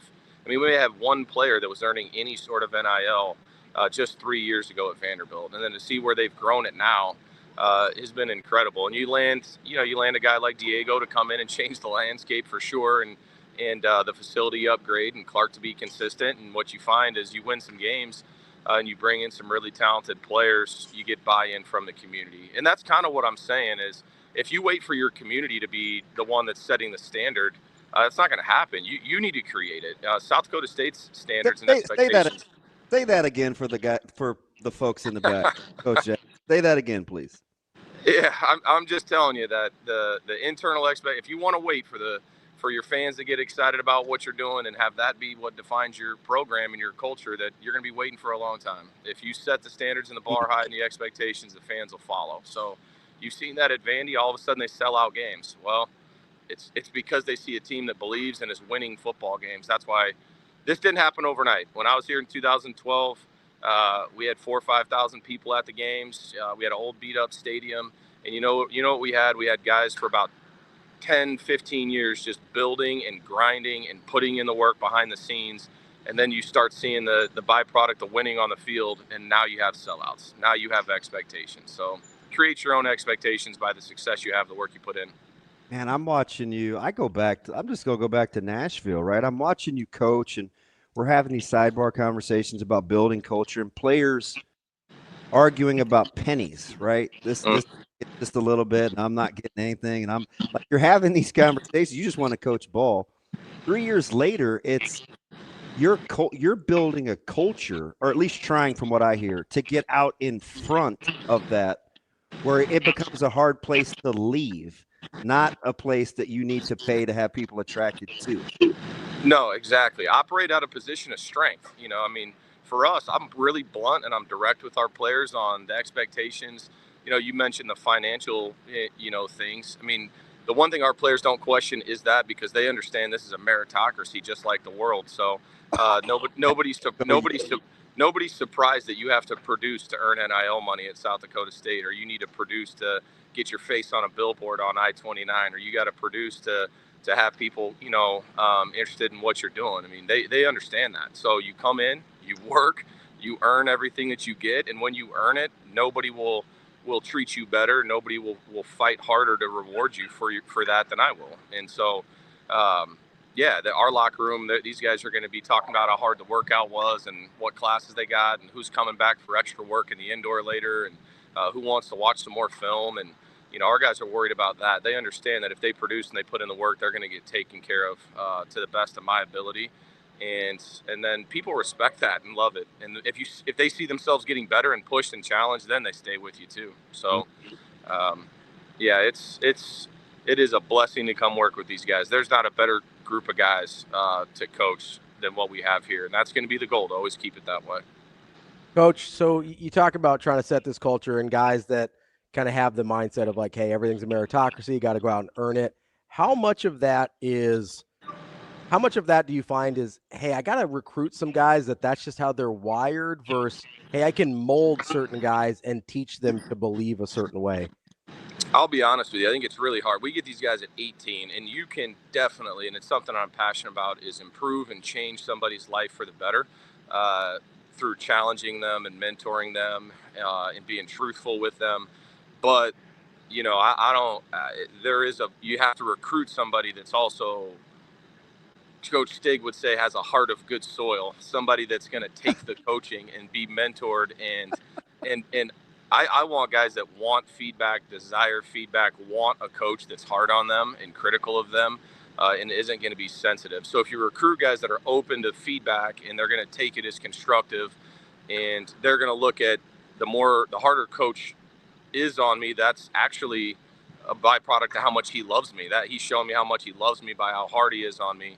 And when you recruit those type of players, then you're able to mold them, Ravi. But if you're going to recruit guys that don't like feedback or very defensive or sensitive, to coaching, then it's nearly impossible to mold them. So this has been built over time. This isn't something that I just came here and I'm trying to take it further than it's ever been. But our players actually understand this type of mindset because it's what's been here before. One of the things I would consider, just from experience, is strength, and I know you have it because we were together basically, is whether you were driving or I was driving. How applicable is it in 2026 that, like in 2008, we're trying to get kids to play, to love the game, to balance family dynamics and what's going on in their personal life, to make sure that the field is a place of peace where it's not an extension of that, right? I know you still kind of recruit like that. but it started in its roots with players significantly younger than what you're dealing with now. Is the blueprint roughly the same 12 years later? Or it's the same. You gotta later. I told you guys last time, love of football and competitiveness are guys that we're looking for, but you're right. When somebody loves what they're doing and it brings them joy, then this is where they want to be during a hard day or a tough day. They know they can come into your office and talk about it, but our blueprint is going to be when you step across the white lines, everything that we're doing is focused, and it is focused on improvement, and it is focused on challenging and confronting. And it is that's where it turns into like their sanctuary. I think that's got to be the blueprint. DB football's become now another stressor for somebody that already may have a ton of stress in their life, whether it's financial stress or pressure or the pressure to perform or making the NFL or what other people think about me or say about me on social media if I drop a pass or miss a tackle. So what used to be a world of happiness and peace and joy for players, now if you're not fostering the right type of locker room and environment for them to be in, it's another stressor. Where for us, I want this to be the happiest place that they're at. And how do you see that? It manifests, and I see it coming out every day on how many guys are just back here they go to class. We had guys going to class yesterday and coming back to get more core work in the weight room or more field work in the indoor, catch jugs machines or whatever it may be. So, here, I think that's another reason why our players stay is they're not looking for a job, and they're not looking for to be treated like an employee. They're still looking for, to be fulfilled by the love of the game. And also the locker room that you're in and the people that you're surrounded by, make it enjoyable. And I can't tell you how many kids are even in our offices all the time, whatever it's making a peanut butter and jelly sandwich or just checking in on their coach. I think you can see that culture every day by how often your players are around and want to be around. Coach, so I've got this thing in my head, right? So you've probably had this situation play out with the transfer portal and being a high-profile FCS program. I'm sure you have had guys of a talent level that is just not accessible to you coming out of high school want to come to your program at some point. How hard is it if their mentality is not what you're talking about to say no to that level of talent if it's not matched up with what you think they can be from a culture standpoint? Because I see you smiling there. This is a thing that gets a lot of coaches. It does. It's not hard for me, but it is hard for I am never going to buy in to there's really talented player maybe that's out there, and if you have evidence that person doesn't fit your culture, it's nothing personal on that player. I just don't see the value in that, and I will never buy into that there's not another kid out there that has the same talent level but does fit. That kid exists. It just takes a little bit maybe more work to find, and sometimes people look for the easy way out in recruiting. Hey, this guy's really talented and he's gettable, and I know he doesn't quite fit, but you'll talk yourself into taking a player. And I would say 95% of the time you end up being let down by the talented guy that doesn't love football anyway. And so it's interesting to me. I'd rather put in a little bit of extra work, whether it's developing them when they get here or to identify them in the process. And then you got to trust your gut too. Talent, I want to see production along with talent, and so a guy that was a 4 or 5 star. We played a kid at Sacramento State, Hurrdat was his name, a quarterback, and I think he was a 5 star, and he played at all these places. And so externally, you could say, well, that's a really talented player. We need to take Hurrdat. I would say turn the film on, and I don't care about the star rating out of high school or that he was at Georgia or whatever. That doesn't even matter at this point. We're 3 years away from that removed. So what's the production? And then I just think there's better players out there now. I will tell you this, Ravi, there's better high school players out there than ever before. So it is amazing and saddening a little bit to me on how many 2026 kids are out there with nowhere to go in mid-February that are high level talented guys. And so we'll go to those guys if we need to, because you can find the talent and the fit there. I just believe, Ravi, that you can find guys that are really talented that do fit and do have mindset. I'm not going to buy into kids these days are just different or any of that type of thing. You just gotta find the right guys, and then I have no problem bringing somebody into our culture that's not perfect. I mean, I'm not talking about perfection. I'm just talking about the desire to be coached and get better. So, if I've coached and recruited many of players that may have had some issues or some baggage, and then I do get passionate about helping them grow and change as men. So I don't want to come across that we only recruit perfect people. I just want you to love football and care about it and listen to what I'm saying and be open to that. And that comes through building relationship with them too. But I don't know. I go with my gut on those type of guys for the most part. But if I have too much information that says they're not going to be a fit, I don't want to bring them here because our players would run them out of here before I'd ever did. It's so funny. At the start of that question, I can see you laugh. We're so much. I know Rice tells me this all the time. Like he thinks we're a lot alike in our delivery, our philosophy. He did say you're a little more direct. I said, well, Dan's a little more mean-spirited than I am, but we think the same. I'm listening to you Ravi ask about basically it's what you will and won't compromise. If there's anything I know about you, because you've said it to me, whether we're talking offense, deep, you don't have any problem saying no. Like I don't think that's anything we have to worry about with you trusting your own gut to say no.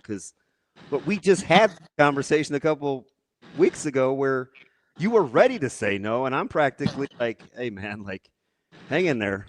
Yeah. Right? Well, yeah. First on Tyler, I just know how you're wired. Yeah, Tyler Rice sees me at my best and my worst at times. So Tyler sits in my office half the time, and sometimes the best way to help somebody grow is you got to be direct with them. So Tyler he hears me venting quite a bit, so he knows me as good as anybody. But like, oh my God, I have the same mannerisms and the same sayings. He tells me that too. But I would say, I think sometimes like if you're going to be a good recruiter, your job is to get a lot of good information, and it's to get somebody to open up and call coaches and their high school coaches and their trainers and their mom and their dad and do all this. So most of the time you should be looking for a reason to say no.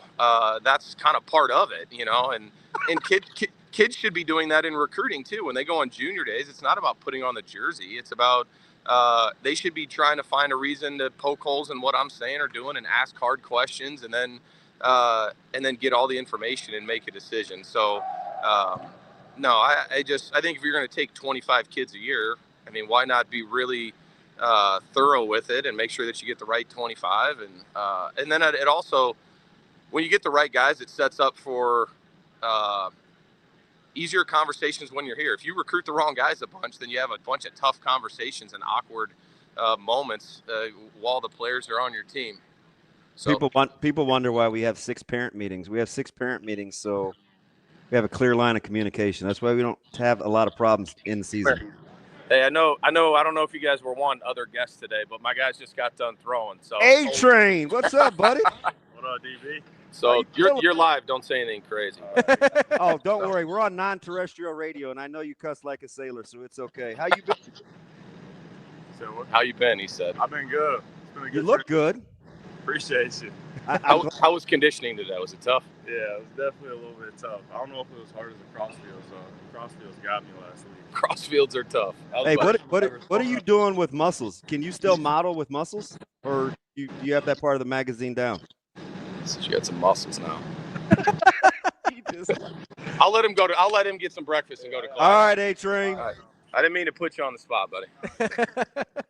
Hey, listen. Be honest. How good of a guy is he? No, he's awesome. Awesome. He is sensational. Yeah, they just got done throwing in the indoor. So Tuesdays they get conditioning in, and then we do football 101s. Not to get off topic, but that's one of the most fun things about the off season is breaking down all your systems and fundamentals and techniques. That's the one thing I'd love to talk to you guys about is more ball. But the off season is fun to I'm live. There's Jake. I'm on an interview. That's our quarterback right there. Say what's up. You're on TV. So what's up, big guy? How's it going? Hey, Yeah, Chase Mason's our starting quarterback here. He's pretty special one. So yeah, NFL bound Chase Mason. Did you get the ruling? Yeah, he's good to go. He is good to go. So oh, you're living your best life. Yeah, he got his 6th year of eligibility, and so he'll be back ready to go and having a good off season. So, but no, the off season is so much fun to be able to get him in the weight room and bigger, faster, stronger. But I challenged our coaches to tear down everything that we did and build it back up. And it's not that anything was wrong; it's that you become a better coach when you start from ground zero in January every year. Hey, can I ask one more question? You can ask as much as you want. It's football related. Yep. Knowing that he's back in the fold now, and you're seeing all the hype and the buzz that Cole Payton is getting, and they're very similar in some of their attributes: big, strong, fast. Does the offense change a little now? Yeah, I would say the offense is wide open now. We've got it's amazing. I look out here, and a year ago we had 53 players healthy enough to work out that were on the team. And we had 101 guys running out here today. And so not just having a quarterback that's got the experience and talent level that he has is a game changer. You can run it, throw it, whatever. But he's got some really good pieces around him. And I see a really, a football team that has a lot of depth and in all 3 phases. So it's a lot of fun. This has been fun. This offseason's awesome.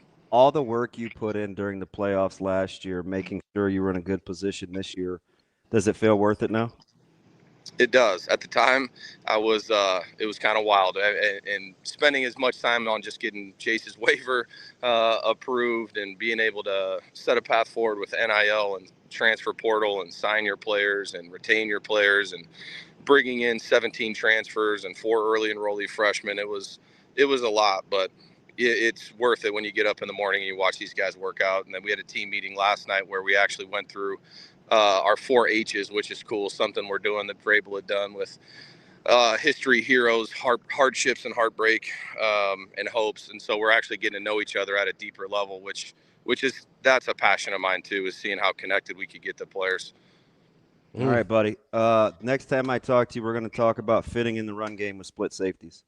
Can't wait, dude. Let's talk sim pressures after that.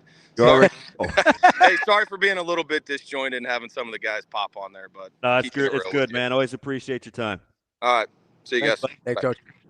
That is Dan Jackson, South Dakota State. I'm just glad I got to see my guy Anthony. Yeah. I mean, Chase Mason can have his year. That's cool, but I'm excited to see Anthony play ball. Ant knew again. that going in, and I'm just I'm going to give you the quick backstory. Yeah. During the playoffs, when Mason had a chance to get his 6th year back, a lot of the leg work getting ready for the appeal was going on, and he was at wit's end, being stretched between playoff preparation and getting Mason eligible. I mean, gathering paperwork. He got some help from Coach Frost and some of these guys, because you had to basically prove that he was denied playing for 2 years.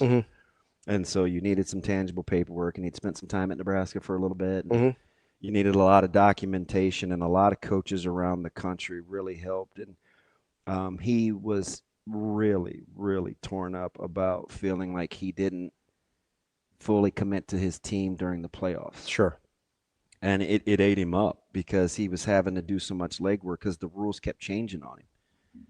But yeah, he knew like the prize at the end too. So he's basically trusting in his staff to get this stuff ready for him while he handles, because he's kind of like a one-stop shop. Yeah. And he just got the news last week. So I think Mason will get drafted. He's a big dude. He's 6'4", 240. He's a big dude. Like he's not Cole Payton 2.0. He's his own guy. Yeah. But they're the same player, and you see the buzz that Cole Payton's getting. He'll get drafted too. So there you go. That's a big deal. Well, it's awesome. Loved talking to Coach Jackson there. Appreciate the time that he gave us. Did you get all your questions in? Yeah, I think so. Yeah, he's. So the one that I asked about the super talented guys is that's one that I wanted to ask, and I really wanted to ask about the expectations. So he's a guy that I talked to about the acquisition of other players. Remember? Yeah. You said I was being a baby.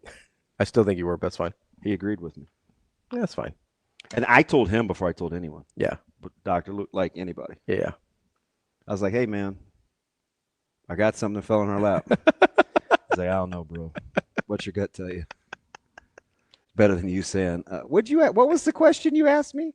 I'm still mad at you for that. It's a good question, though. If you said if I wasn't so sensitive, what did you say? No, I didn't say you were sensitive. I did not say you were sensitive. I said if you weren't worried about what other people thought, is this an easy answer? That's different than calling you sensitive. It was still tricky.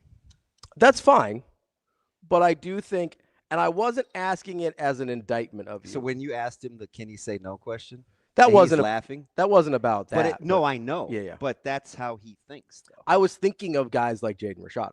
Yeah. Because he's gonna have an opportunity as one of the best programs in FCS. He's gonna have 4 and 5 star guys knocking on his door that want to put up numbers, right? That want to try and rehab their image. Mm-hmm. Basically, this was a long time ago, but basically do the Joe Flacco, right? Like that's what Flacco did. Couldn't beat out Tyler Palko at Pitt and ended up at Delaware and as a first-round draft pick, right? You have guys that want to do that. You have guys that want to, and maybe they want to bounce back up, use it almost like a JUCO. But some guys just want to put up numbers and try and get to the league that way. Yeah, there's a lot of what he said that they're really trying to incorporate and have been trying to incorporate in Lincoln with the substance over style thing. That's where you have to be very, very careful with how they're continuing to high school recruit. Yeah. Right, because you're if that's the way you're going to try to win, and I'm all for it, especially if you're still calling yourself closer to a developmental program, you just have to say no sometimes. To me, it's really interesting because this is a dynamic that exists at every level of football. Oh, yeah. NFL. Oh, yeah. Power Conference, Group of 5, FCS. Did you not hear McDonald? I know. No, I know. But this is why I think it's interesting because while it exists at every level, not just football, of every sport, I think, it becomes like the thing that you're sacrificing for the talent becomes more and more dramatic the further down the pyramid you get. And so I could see that. Typically, I could see that. Right? Yeah, because at some point you filter out, be like, the talent's worth it, and it balances itself out. But the bigger the issue is, the further down the pyramid you fall. And so that's what you wanted me to negotiate. That's a different conversation. That's a different conversation. Because if there are, in that conversation, if there are pitfalls that I'm not aware of, then we're having a different conversation. So, the funny thing that I wholeheartedly agree with, he said there are so many good high school. I think the level of play at the high school level is at an all-time high. That's what he said. It's at an all-time high. And they're not being rewarded. And it's kind of because he said he was talking, so I don't want to cut him off. But he's like, he said he feels bad for the high school kids that don't really have a place to go. And I was like, yeah, but there's a party that doesn't feel that bad because some of those are going to land in your lap. He got one, and I bet he starts as a freshman. Yeah? Freeze. Oh, yeah. Elkhorn North. He jumped out. I went and saw them play Scut, and I caught most of the second half. And Dude is the real deal. He jumped out a lot. Yeah. Like he was one of those guys that you're like, I get why you're going where you're going. Yeah. That's all when I'm evaluating a high school football player, that's all I want. If I know you're committed somewhere, I want it to make sense when I watch you. Yeah. Same thing with high school basketball. There's guys that I've seen who are like, oh, this guy's going D1. I'm like, really? Or, oh, this guy's got 10 Power Conference offers. I go, really? How soon, or do you think we can return? Because I listen to McDonald, and I hope everybody listened to McDonald. And I know sometimes college coaches kind of roll their eyes. What do you say he wasn't going to have in his locker room? You just could not be selfish. Oh, yeah. It's like, this is not what we're going to be about. This is how we're going to. And to me, that's his high school roots. Sure. But it's funny, not funny, haha, but like that still works in the NFL. It works everywhere if you're willing to do it. That's my point. Look at OKC. The Thunder are the exact same way. Look at OKC. Look at Indiana. You think Indiana's any different than that? No. So I tell you, everybody looks the same. It's just the same. So this is the thing that I keep. That's why I asked him the question about the super talented guy, because I'll disagree with him a little bit. If you've got a 5-star bouncing back, you're probably not finding that level of talent accessible to you at the high school level at South Dakota State. Fair? Like just that level of pure talent. Probably not accessible to you. Just telling you. I know there's really good players. I know. We're a lot alike. I don't know. I'm going to go ahead and say that. You're not getting a lot of 5-stars to SDSU out of high school. I understand. So my point is, though. Have you watched me? Hang on. Just hang on. Okay. Just for a second. All right. I mean, NEUBERT, the best of the best at the high school level. Have I said no to? Yeah, absolutely. Okay. I get that, but doesn't make it doesn't make me any. I'm just saying, like, it's not always like you think. I understand that it's not, you say yes no matter what when the 5-star knocks. My point is that I think there is something that evens out the talent level way more than we think. Robbie, there were 2 Power 4 guys. Yeah. It wasn't worth it. That's fine. And then there's a third. But that's my point. Why wasn't it worth it? Tell me why it wasn't worth it.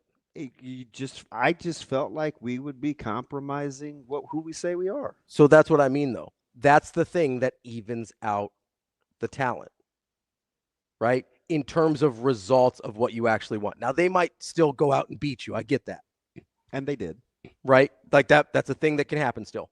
But in terms of, like, there's more talented teams than Indiana. There's more talented teams. I get it. Then Seattle's got a pretty good roster, so I don't know if Seattle's a great example, but there's probably better rosters. 25 years old on average. Yeah, there's better rosters. And they rehabbed a guy to win a Super Bowl that a franchise just 7 months ago gave up on that saw the exact same thing. So my point is, you think Minnesota didn't see what Donald did? Yeah, they saw it. You think they feel real good about McCarthy right now? I bet they want the $30 million back they didn't spend. Probably. But that's also why, if I don't know what story you believe, that's probably why Kwesi doesn't have a job. Yeah, in Minnesota. Yeah. So my point, though, is when you are able to identify the other stuff that we don't measure in star and talent rankings. Todd, you can barely hear me, or no? Shane, because I haven't changed my mic. That'd be on Shane if he's talking about me. Keep going. I'm sorry. There all of a sudden it's the evening out process, whether it's football, whether it's basketball, whatever it is, but you have to be able to evaluate that other part really, really well. And I would argue that's much harder, not only to evaluate, but also because it's intangible, right? Like all that stuff is intangible. So you can't get a stopwatch and be like, he runs a 4-3 in culture. That's not a thing, right? So it's harder to evaluate because it's intangible, and B, it's really hard for most people not to get intoxicated by the physical attributes. You know how dangerous it is what you're doing, but I think it's very interesting. It's not dangerous as in a detrimental. You're now subconsciously comparing guys that you see and their personality and their antics, and I know what you're saying to yourself. Could they play at Indiana? Sure. Yeah. Would Cignetti stand for that at Indiana? Yeah. Or Cignetti or any guy that I respect, right? But Cignetti's the most, whether I like him or not, obviously you have to respect him and what he's been able to do at every level, right? So you take that and you go, hey, could this guy hack it at this program? It used to be, would that guy be able to play for Saban? Because Saban would take a bunch of dudes in and they'd filter themselves out. Yeah, and they got booted. That's what I mean, right? They didn't last there very long, right? So, it was always kind of one of those things where it's like, you want to be a little iffy on transfers out of Alabama? You know what we said about Saban? Well, he just has another 4 or 5-star. So we didn't even really appreciate it at the time. We do appreciate it with Cignetti because he doesn't have another 5-star. He doesn't have a 5-star or 4-star for that. I think he's got 3 of those on the entire roster. So Cignetti, you go and you look at that and go, okay, is this guy a guy that would hack it in Indiana? Is this a guy that could hack it at Seattle? Is this a guy that could hack it wherever you respect the way the coach goes about it? A guy that could, even the much bemoaned NBA, OKC has a culture where if they can take on a guy or not. Absolutely. There's a reason, and I will die on this hill or I will kill someone on it, one way or the other. There is a reason the only time KD has ever won a damn thing was with Steph Curry. There is a reason for that. It's not because it was the most talented team. The most talented team he's ever been on was in Brooklyn. Yeah, they were not. That's that's fine. That's fine. Golden State's culture could withstand. Yeah. And not that KD was a bad guy, but he's a certain personality type. Yep. I'll give you the Brooklyn thing. I think it's either Brooklyn or it's young OKC because you're talking about a healthy Brooklyn with Harden and Kyrie. And they never figured it out. Yeah, Harden, Kyrie, like that team was unbelievably talented. None of them could figure out how to play basketball together, whether physically or on the court. And so I sit here and I go, okay, would that guy? You know who's done a relatively good job of that? Who? And I know you hate on him. Sarkisian's done a pretty good job. I'm looking at I'm trying to get off the SIG comp because they won a title. Sure. I get it. I think Kirby Smart's got a little bit of that. You know why Georgia doesn't spend a ton of money on the portal? Because they don't have to. People want to play there. Yeah, and they recruit really well out of high school and don't not as a detriment, but they don't feel the need to say, hey, we need to speed up this and go cherry pick some replacements here until this guy's ready. They're like, no, let's just go get this guy ready. That's what it seems like at Georgia. Like they didn't go in the portal to replace Carson Beck. They're like, nope, we've got our guy. We're good. Yeah. Like that's a very different than like a Miami situation, right? Sarkisian's tough. I don't know that he maximizes his roster, so I struggle there. They won a ton. They do. I struggle there with Sarkisian a little bit. I'm trying to think of another guy that doesn't recruit at that level, and he doesn't have to win a championship, but a guy that does. I mean, Iowa's a good example of this. It's like would that fly with Kirk Ferentz? No.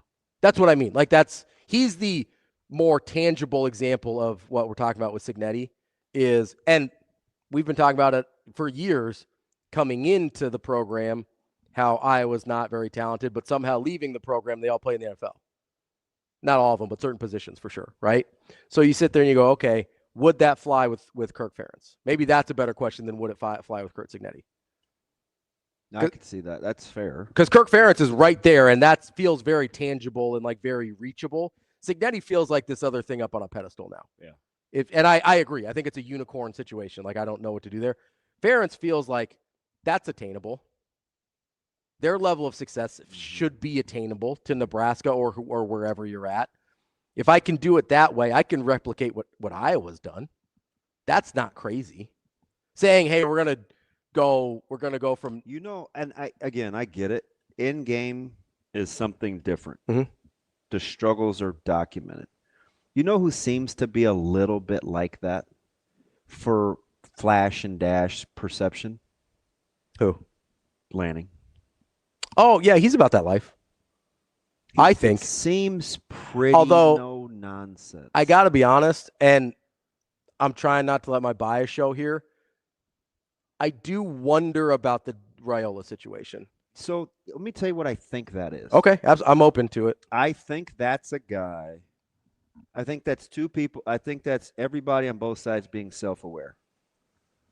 If you want to clean the things up with Dylan and authenticity and getting away from the influence, you want him with a guy like Lanning. And I do think sitting's good for him. Like I think that's a positive. I also think Lanning thinks, I've done this before. I know what I'm doing with this type of thing. I'm good at this. Can I ask, this may or may not be a fair question, but I'm going to ask it. Is part of that Oregon doesn't need Dylan the same way other programs might have? I don't think that's the case. Okay. When you get to that level of success, I think you have non-negotiables and you have standards. So you know what you can take on. For sure. I asked the question poorly. Do you think they're willing to try and take that on with Dylan? Because if it doesn't work out, it's not a hugely detrimental. They can just move on. Well, risk reward inherently, there is no risk. That's what I mean. There's very little risk for Oregon in this situation to try and get Dylan where they want him to be. Yeah, I mean, I understand that. Very low risk, especially with Dante Moore coming back, but you have to know what you're getting to in the meantime. Sure, that's fair. You know, like the self-awareness piece, I think is critical, and a lot of this I'm trying to speak into existence. I think for Nebraska, where I'm just excited to see, and I could be super naive. Mm-hmm. Like we've been preaching a lot of substance. Now I get it with the flash and the 2027s and social media and trying to peer recruit. At some point, maybe once you get the class you want, but that's got to go away. Mm-hmm. Like that, like you, and maybe for a guy like Trey Taylor, who is an elite level talent, like it's just for the time being, right? But at some point, like once you get to school and you're playing football, like that social media stuff and like all that's got to go away, right? I like when Coach Rule gets rid of the social media stuff like during the season, right? Because if you really want to get back to being, heard Dr. Elza say, hey, we need to be tougher. We need to get better at the football part. Like if you're really, because it seems like they've been intentional with the hires. If you're really going to get back to the substance part, like I want it to be the way that we're talking about. For sure. I think, and that's part of the reason I'm more optimistic than some with Coach Rule at this point, is because I believe that's what he wants to get back to. Whether he does or not, and whether that works or not, those are other questions that I can't answer yet. But it seems like that's what he wants, and that gives you a chance, I think. And that's I think where they're at. Yeah, the talent, what you're willing to take on is always fascinating. I mean, I talk to a couple guys that coach NAIA basketball all the time, and the thing that I keep having to remind them is like, I get that you are not used to having access to that level of talent. Is that level of person or that level of culture that you want in your program, though? Like, is there anything about that level of talent? Because he's available to you for a reason, right? When things go on clearance, there's a reason.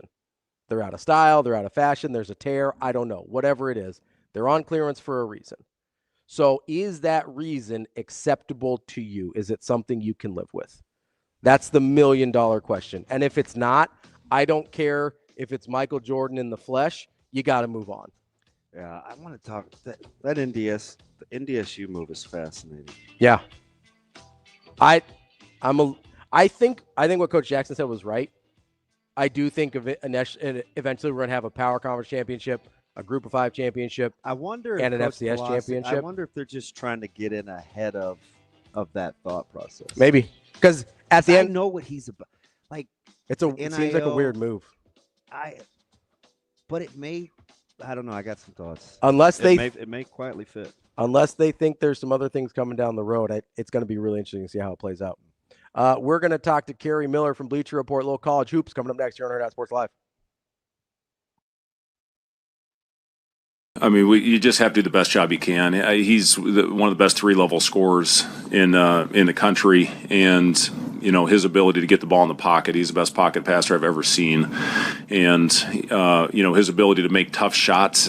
Again, he can't get deflated. I know we talked about that with Francis in the last game. Give Rutgers. They made a lot of tough mid-range shots in that game.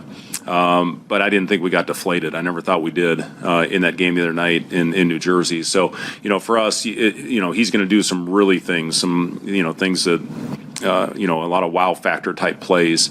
You can't get discouraged when he does that. You got to keep playing and keep trying to make things tough.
I was feeling good.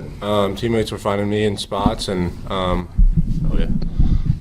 teammates were finding me in spots, and I had probably more open looks than I was used to. So I was just kind of letting them go and trusting my shot. My teammates kept giving me the ball, so yeah, it was good. Yeah, making the first one always feels great because then you kind of have a boost of confidence. It's always good to make the first one, and especially late shot clock, like you said. It's a lot of fun. That was pretty awesome what just happened there, especially what we went through this week. One of our brothers obviously lost his mom, and that was one of the hardest days of my life, and I can't imagine what he was going through, and for him to still play that game and play today and keep practice and being with us, I don't know if I've ever respected somebody so much, and to win that game today was absolutely huge for us.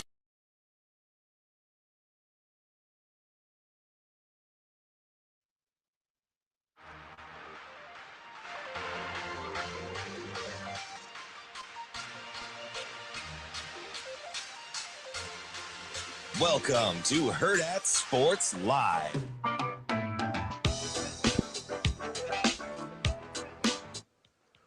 Welcome back, Hurrdat Sports Live, presented by Next Gen Male Medical. That's DB. I'm Ravi Lulla here at Hurrdat Sports Bar and Grill. We are joined now by KERRY Miller of Bleacher Report to talk a little college hoops. KERRY, how we doing this morning? Hey, I'm doing pretty well. How you guys? We're just trying to keep up, man. Fantastic slate this week. Started with Big Monday last night.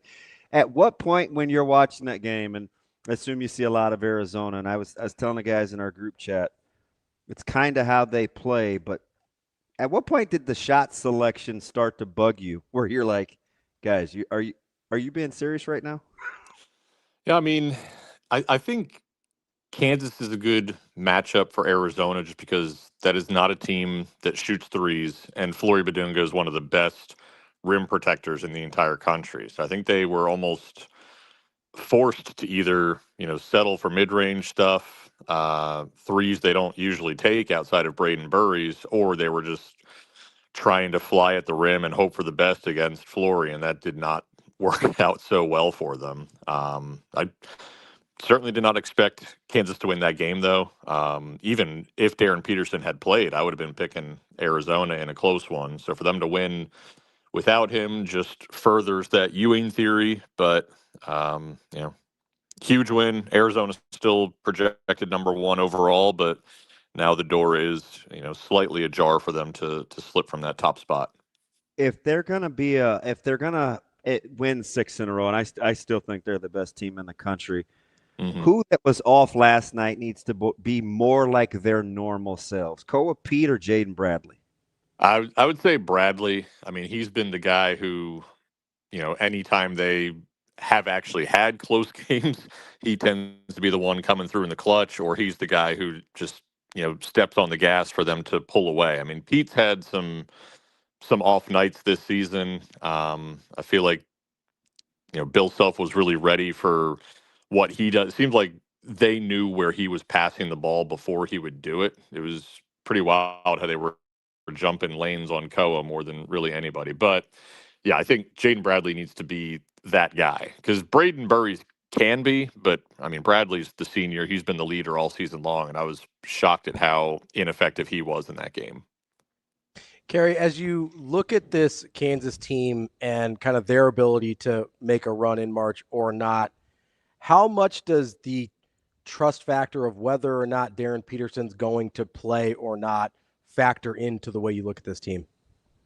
I mean, it's huge. He's the best player in the country, but we've also seen them, I think I think they have 5 quad 1A wins, and I think 4 of them were without Peterson. They lost at West Virginia and at TCU with him playing, more or less a full game in those. It's just a weird situation. It doesn't make sense that they're better off without him. But I think just from a fatigue standpoint, that's the huge thing because they really only played 6 guys last night. And I don't know if you can do that over the course of the tournament if he's, limited or out entirely.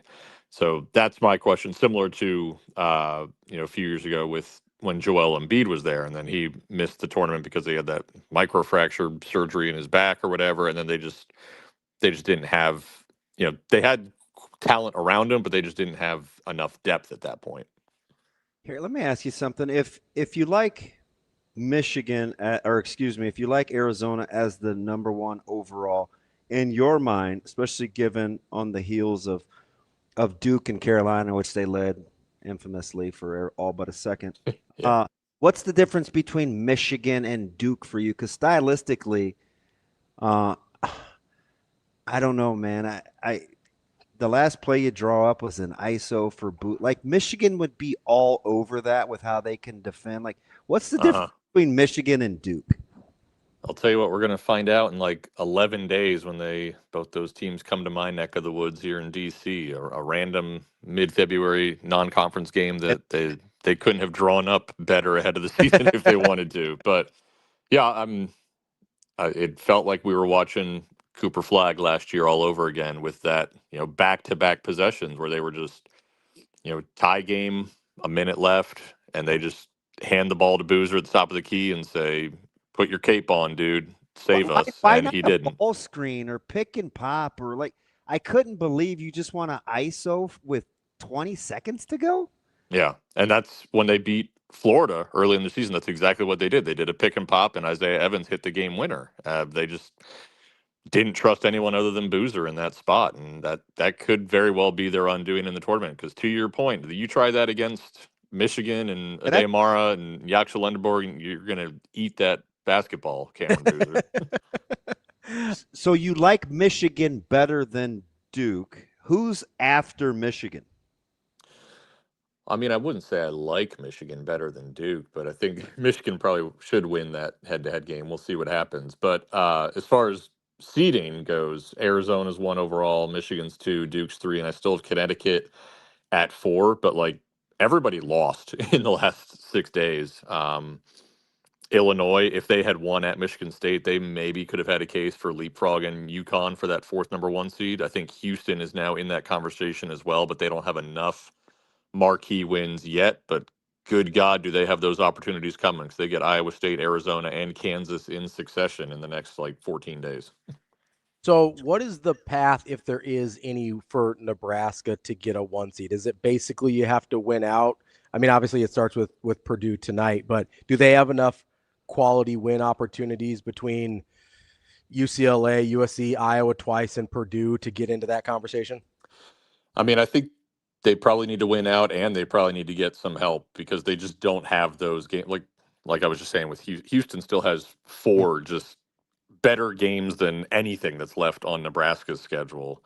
But on the flip side of that coin, that means it's less likely that Nebraska is going to suffer losses. So I think they don't control their own destiny, but they have better control over their own destiny, if that makes any sense. Like they should be more successful down the stretch. If they are a legitimate top 10 team, as I believe they are, I think they should probably go 7-1 the rest of the way. And then they would have an outside case for a 1 seed, depending on what else happens. So, Kerry, I always try to go process of elimination to think about Nebraska's potential seeding. So I'm going to give you 3 teams in the SEC that have a little bit of a chance if they get right, but they have some question marks. So I'm going to give you A&M, Vandy, and Arkansas. Of those 3 teams that kind of have a chance, is there a team there that you could see win their way to maybe the last 2, a 3 seed kind of line with some sort of a run in the SEC? Vanderbilt definitely could. They just have, they don't have the bad losses. They don't have the sheer volume of loss. I mean, the home loss to Oklahoma was not good by any stretch of the imagination, but I think they're still in there in that 17, 18 overall range. They could go on a run. Florida's the team from the SEC that could get. Yeah, I'd set them apart because I think they're good, and they're still 8-9 and Kempom and the net. That's a really good team potential. Yeah. I think Florida's the only SEC team with really any chance at 2 seed. Even if Vanderbilt were to win out, I don't even think they have a quad 1A win at this point. So I don't even know if they would stack up enough. They would almost have to win out and win the SEC tournament to get back into that 2 seed range. I'm trying to build in insulation for no worse than a 2 seed for Nebraska. If you can see how my mind's working.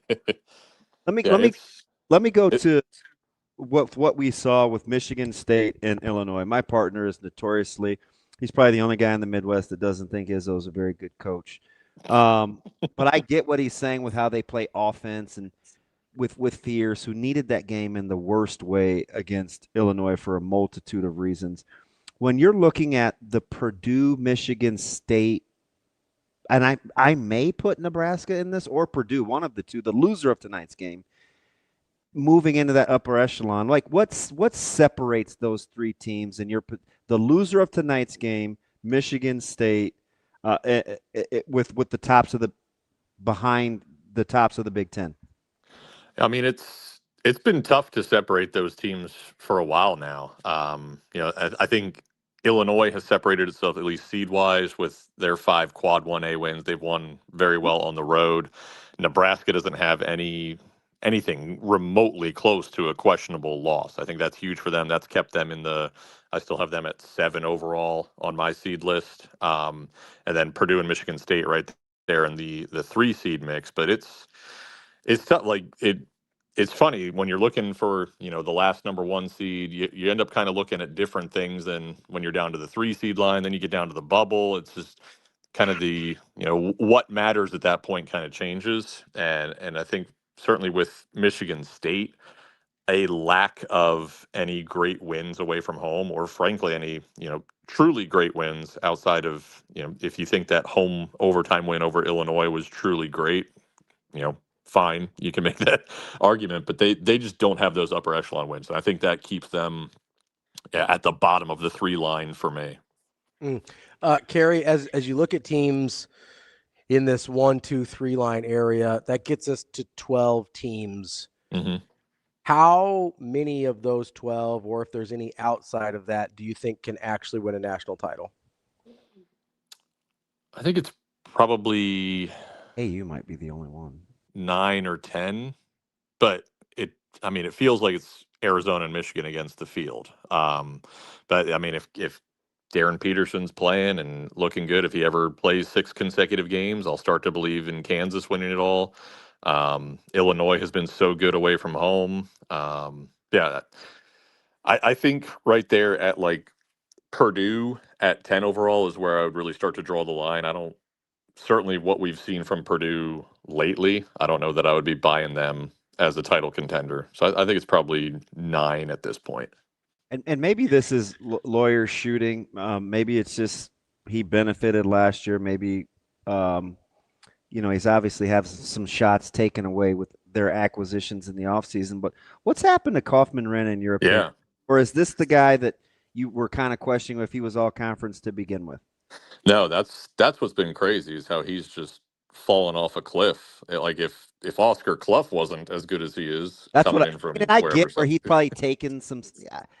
I'll negotiate that, but I mean he's down 9 points a game. Right. But if they hadn't gotten him, they'd be a disaster right now.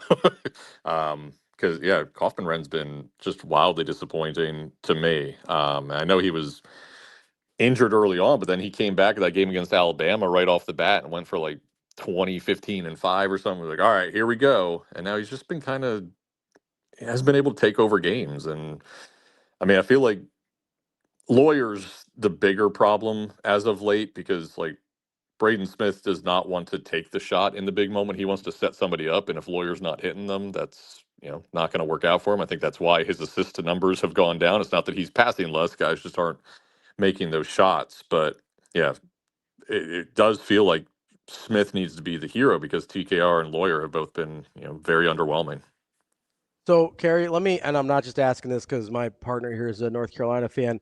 What do you make of the Tar Heels? Does the Duke win sway you at all in what you thought about them? Or where do they slot in this conversation nationally?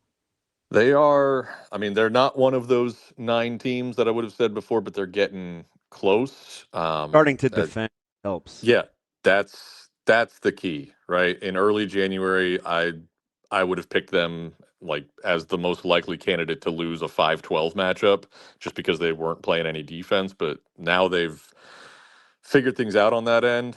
Maybe not so much in the final 10 minutes of that game against Syracuse. I don't know what the heck that was about, but they were ridiculous on defense against Duke. Hubert Davis needed NIL money. He apparently, but man. yeah, I mean, if they continue to defend at a high level, yeah. I mean, they obviously have the talent on offense. They have the front court. Seth Trimble's a guy who can be that, takeover guard in the tournament. Derek Dixon's been stepping up and hitting big stones shots lately. I mean, they've got all the pieces. It's just they have to fully erase what happened in early January from our minds, and I think they're getting close to that. Maybe they just need to stay out of the state of California. That would help, yeah. Are we giving Caleb Wilson enough credit in this conversation about really superb freshman players this year? He's top 3. Yeah, in part because North Carolina fell off there for a while. I think he also fell off. Like in the first 2 months, for me, it was the big three was no longer Peterson, DeBonsa, and Boozer. It was DeBonsa, Boozer, and Wilson. And I think you could still make that argument. I think, Keaton Wagler and Kingston Flemings have probably vaulted past them at this point. I mean, I have Wagler at 2 on my National Freshman of the Year rankings right now. He's been unbelievable for the Illini. But yeah, I do think just because we're constantly comparing him to Boozer, I do think Wilson's getting undervalued. And I think you may have seen what that chip on his shoulder is doing for him in that head-to-head matchup on Saturday. Golly, KERRY, I almost want to arm wrestle you. I'm joking, but there's these parts of me. I've watched Wagler so long. Well, high school, as a point guard, right? I don't love the handle, and I still think for as pretty as this shot is, it's a little slow. I think I'm just poking holes now because I'm trying to make the case. We got into this argument or this group chat last night. There's this part of me that still would take Burries over Wagler if I had to decide if I was going to play a game tomorrow. I mean, were we talking right now in college basketball or for NBA draft purposes? Because Wagler's playing out of position. Yeah, I get it, and he needs. But get this though: if Kylan comes back, his role changes too. Like he doesn't. There's going to be some takeaway too with Wagler's game. Yeah, I mean, I think the scoring Underwood was expecting. Right? What was that? The scoring went up without Kylan.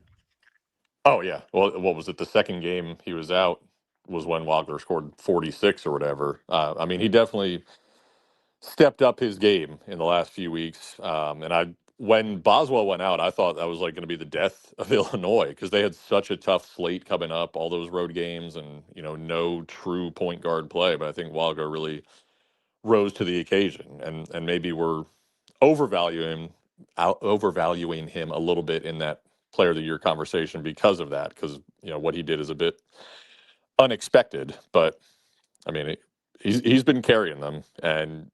Outside of that game against Michigan State, I mean, if you look at what is it, Porpatagu or whatever on Torvix, it's like points over replacement player at the same usage rate. I don't know what the heck it is, but it's from the beginning, college basketball version of war, and he's untouchable. Yes, yeah, but it's like 12 letters for some stupid reason. It's like a Wobacon in baseball, but for basketball. But from the beginning of December until that game against Michigan State, he was hands down the best player in the entire country. I mean, he got out to that slow start in November, but he'd been unbelievable for, a stretch of like 17 games. All right, KJ, hey, let me just, for as much as top... It's more games than Darryn Peterson's played all year, by the way. Just we put got that out there. Yeah. For as much as two teams that are in the top 9 can be out of the discussion, this is kind of off I think it's Michigan and Arizona and everybody else. Who's flying under the national radar more of a team you actually think could cut down the nets? Iowa State or Houston? I mean, I don't know that Houston's even flying below the radar anymore. I think everybody's really buying stock in them really quick. But if we're if we're asking which of those two can win it all, I'm definitely picking Houston over Iowa State. I don't know if Iowa State has that elite guard play. Like I like Tamin Lipsey, and Mila Momcilovic is maybe the best shooter in the entire country, but I don't know that they have that Walter Clayton Jr., Jared Butler type of guy on their team, whereas Houston has Kingston Flemings, and I can see him being the guy. Flemings, I mean, wouldn't you just let him shoot three? Like you just try to.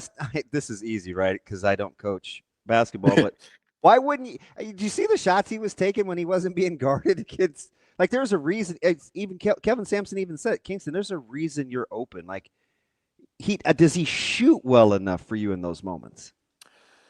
Yeah, I mean he can. It's similar to Michael Brown Jr. like last night going for 45 points, 10 of 60. Like I feel like Kingston can do that. Hold that thought. Go ahead with Flemings. Oh, I mean he's the guy they need him to be. Like Milos Uzan has taken a huge step back, and if you had told me before the season that Uzan would be playing like this, I would have thought Houston's like a borderline bubble team. But Flemings has been just unreal since becoming really the main, ball handler in early December. I mean, he's right there with Wagler. You know what, Uzan? He needs like them to get back down to like the shot clock and bad offense where he just dribbles the ball and then he does something. Like with Flemings, he can't really do that anymore. But that's how he kind of made us say last year, right? Yep. Yeah, 100%. I mean, he was their Jamal Shed type of guy last year. It really, rose to the occasion in January, carried that through into March, but now he's not forced into those spots. And I mean, he's never was a great shooter, but he just seemed to have a clutch gene last year. I'm trying to in my head as an ACC honk separate the middle of the pack and the SEC because they have a lot of volume in the net, even though Florida is the highest ranked team, and it's considerable margin. I'm trying to help myself with the middle of the pack of the SEC or the ACC.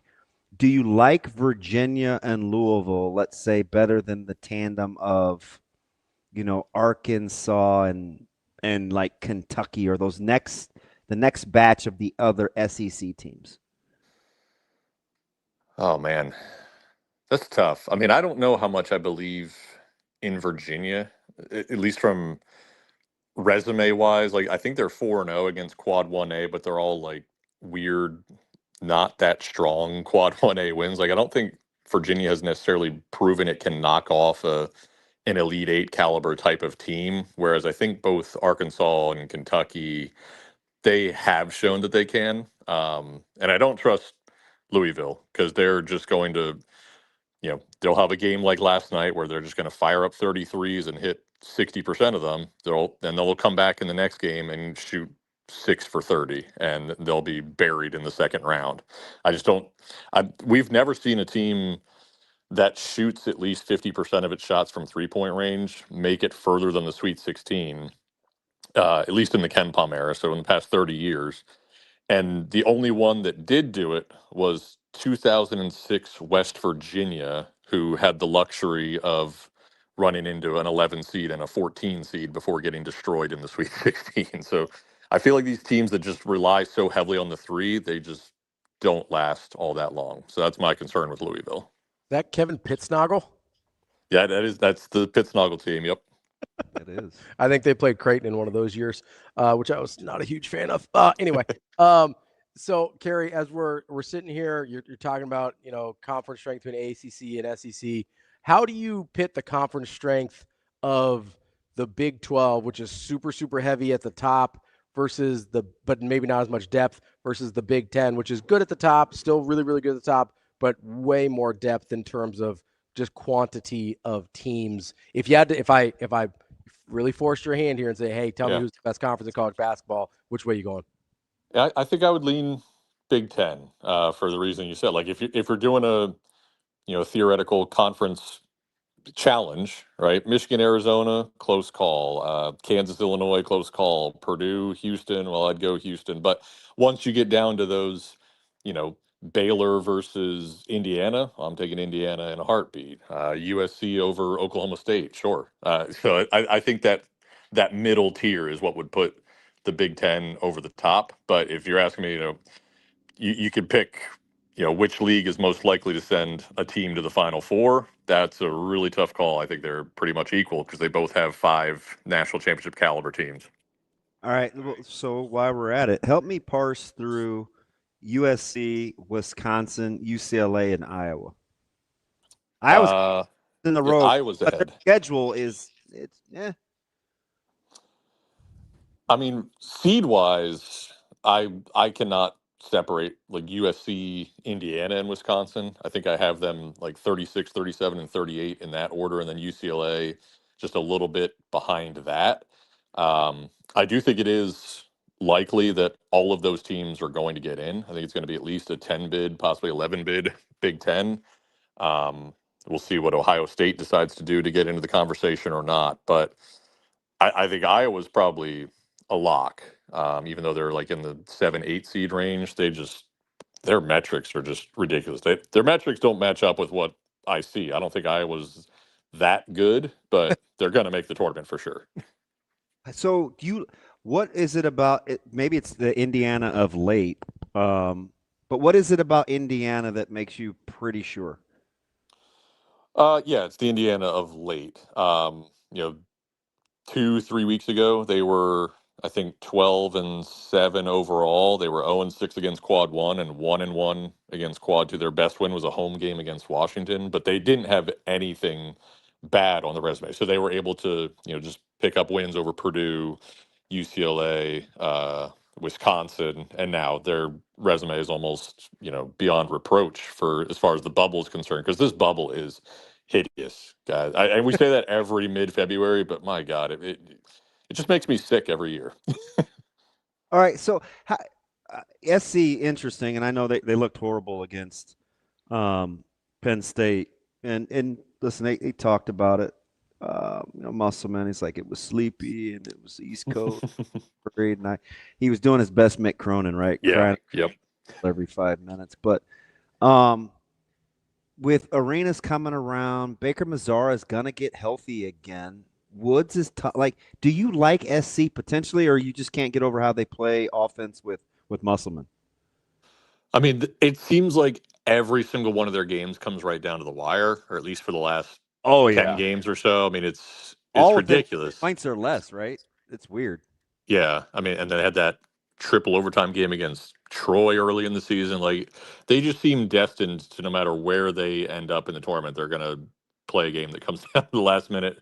But now that they have Elijah Arenas, maybe they are more likely to hit that last second shot. I don't know. I know he's not the most efficient scorer in the world, but he's getting there. And I think if he's able to really step into that void ever since they lost Rodney Rice, they could be a problem. I think he had 11 of those 11 of his 24 in the last 3 minutes or 4 minutes. Arenas, something weird like that. I know he hit the game winner, and he actually Did you drove to the lane. He didn't settle for a 20-footer. No way that was going in. That thing hit almost at the white on the glass. I was like, what in the world? I mean, at least the only benefit to all these close games is they're going to be used to them come tournament time. Sure. KERRY, last one for me. If I give you everyone below a projected 4 seed, and I'll take North Carolina out of this because we already talked about them a little bit, and I'm looking at bracket matrix. If you name a team that's above the 4 seed, I'll just let you know. Is there a team that's a 5 seed projected or lower outside of North Carolina that you think has Elite 8 or further potential? Where's Kentucky? Maybe, I think St. John's does. I think they're probably a 5 seed. They are for me, at least. Even though I was just, crapping on Louisville, if they get hot from distance for 3 games, yeah, they could make the Elite 8. I just don't trust teams like that to do so. I do think St. Louis has a chance, depending on what their draw is. I mean, they're probably going to be a 6 seed as things currently stand. That is a really good team that hasn't really gotten a lot of, national attention just because they haven't played a particularly marquee opponent. But boy, they can score with the best of it. Trey Green might be the best shooter in the country, and I know I just said that about Milan Momcilovic a few minutes ago, but man, his ability to shoot off the dribble is unreal. And they got Robbie Avila. That's a scary good team.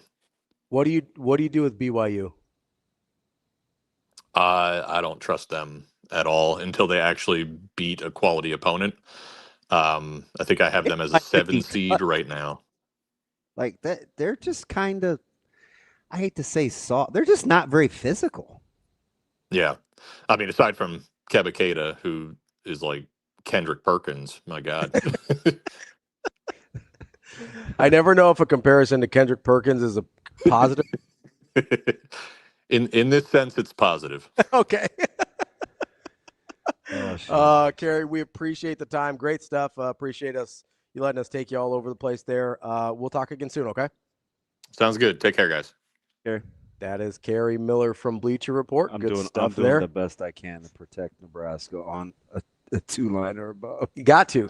Well, I just work backwards, right? I don't have to talk about Nebraska to build my case. I'm going to talk about the other teams. You talk about the other teams that at. could be a two-line, and you look at, I mean, the game tonight is pretty big for that one because Purdue's the one knocking on the door. Yeah. Like, that's the one that's easiest to just flip-flop, is Nebraska, Purdue. Flip Nebraska to a 3, Purdue to a 2, if depending on who wins tonight. And we'll get our Purdue talk in here. What, 10 minutes? Yeah, about 10 minutes. We're gonna get to a little Purdue blackandgold.com. That's the place. We talk to them a lot in football season, but we'll have Brian Neubert from blackandgold.com to talk a little hoops from Purdue coming up. Yeah, LC. I think he's talking about my man likes to try to poke holes, doesn't he? LC. He's talking about over the course of a season, not. For who? The tournament. Shooting threes. Oh, yeah. Yeah. I believe that's correct. The season. Season-long averages. It's all right. I do. It's funny because I watch Louisville a ton. It's amazing. Mm-hmm. They're the same team you watch Creighton beat. Yeah. Here. Just super streaky. It's almost like. They go cold. They can get their butt kicked pretty in a hurry. I don't know, man. These freshmen. Yeah, people don't even talk about Mikael Brown. He's healthy. Yeah, he's healthy. We forget about Acuff Jr. This class is silly. Yeah, Acuff down at Arkansas is really, really good. Imagine if he played for a good offensive-minded. Yeah. Well, he could go play for Musselman. Oh, wait, never mind. He's strong. Acuff? Yes. Yeah. He is cock strong. It feels like Acuff and Kingston Fleming were the ones that were getting forgot about for a while. It seems like Kingston started to elevate. I wanted to send you the clip of Kelvin Sampson talking about Kingston Fleming. Yeah. He's like, look, Kingston, there's a reason you're open. Yeah. Stop shooting the ball. Get into the paint. Yeah. If you shoot good shots, we've got a chance to win. If you don't, we won't. And I wasn't making light of Juzan. Yeah. But that's what he did, though. He dribbled the ball down, and the clock would tick. Like he doesn't really have that role this year. There's a reason everybody has a certain perception about what a Houston offense is, and it's because of what it looked like in previous years. They're mature too. You would just dribble outside of that. That's an old team outside of Kingston. Yeah. No, I mean Kelvin likes to stay old. I'm glad he said I don't hear the Houston talk. I don't either. I don't hear a lot of it as a legit. I mean, and I'm a Talking Heads podcast guy. I don't legitimate national title contender. No, I don't hear about them a lot. Top. They're top. No, I know they're 5-6 in the country. One of the best teams in the country. I don't think there's as big of a gap between Arizona, Michigan, and the rest of the world as KERRY seems to. I don't know. I've tried, because I used to honk for Michigan early in the season. I've tried to talk myself out of the holes in their game after I saw them play Nebraska. Mm-hmm. But you have to run a certain kind of offense. Yes, there's going to be matchups that are tough for them, though. I mean, it has got to be. So, a team I bet Michigan would struggle with? Didn't we say Illinois? No, but that's obvious because they're kind of built the same. Yeah. I'm talking about stylistically. Who? They would have a hard time with UConn. Oh, yeah. Chasing and movement and cutting and UConn passes the ball at such an elite level when they're going. I'm glad you qualified that because they haven't this year as consistently as they have in years past. Well, there's a lot more dribbling this year than there has been than peak UConn teams. You saw that run they went against. Yeah, no, when they're going, it looks like they that. were barely dribbling. Yeah, When they're going, it looks like that, but they get into stretches where they dribble way too much. Michigan would struggle with that. They would have to play like that. UConn would have to play like that against Michigan. Now, again, like that's why I locked it up when they played Michigan State. Like, if you dribble a ton, you can forget it. Yeah. That's the thing I hate about Michigan State. They just dribble a lot and don't get anywhere. I'm surprised so many people like Duke. Yeah, I don't. They don't even have a legit number 2 scorer. So that's the thing, and Boozer isn't. Boozer, like I like Duke. I wouldn't put. I don't know if I see Duke winning. I don't know. Like, yeah, it's dumb. They can win. They clearly can win an national. But it's just like people love. Like within the conversation of teams that can win national championships, they're not. Yeah, it's like people. It's like you with Keaton Wagler. Like, we're having that discussion within the group of very good players. Not. And he said I didn't want to just pick at Wagler, even though I am trying to make a case. Yeah, it's not near as bad as like Bo or Dion or Darryn Peterson. Yeah. Even if you assume that Wagler's is a 2. Mm-hmm. Do you know the 2s that he's going to be seeing? Yeah. That's why what is the first thing I said about Wagler as a prospect? I was like, you remember? He's got to be able to play the 1. Yeah. Oh, yeah. That's the first thing I said. Is my evaluation you think he's out of position as a point? Like, you see that guy 2? My immediate thing, and he's not there yet. He's not at the point where his ball handling is tight enough that he can be a 1, like an NBA 1 right now. But in order to be the thing I think some people think he can be, he has to be a point guard. You didn't like Burry's game? No, I did. Man, he's way good. I'm just put a pin in that one. I like Burry's game. I don't know. You know me. I like a really good shooter. And Wagler's probably is, and it's pretty. I get it. It gets a little slow, but it's really pretty. He's probably a step ahead of Burry's in that sense, so it's hard for me not to just do more. Yeah, no, I get it. Burry's is further ahead of being a point guard right now than Wagler, for sure. I can't. There's no argument against that, I don't think. Let's take a quick break here. We're going to Purdue. We got a big Purdue, Nebraska. We've got Brian NEUBERT from blackandgold.com, but switch from black and gold to the red and white real quick and glow big red. It starts tomorrow at noon and concludes Thursday at noon on the 12th. It's glowbigred.unl.edu. All gifts can be directed to the favorite part of the university for you, whether it's athletics, whether it's Greek life, whether it's academics or student organizations. You can get your money directed to where you want it to go. glowbigred.unl.edu is the place to make your donations. Make sure you do that anytime between tomorrow at noon and Thursday at noon. We've got Black and Gold's Brian NEUBERT coming up next. Whether you've walked these halls or cheered on the team, this is our chance to make a difference. Every scholarship, every breakthrough, every dream, you've been a part of this story. On February 11th and 12th, we are writing the next chapter. For 24 hours, every gift, every amount, every one of us will show our Husker pride.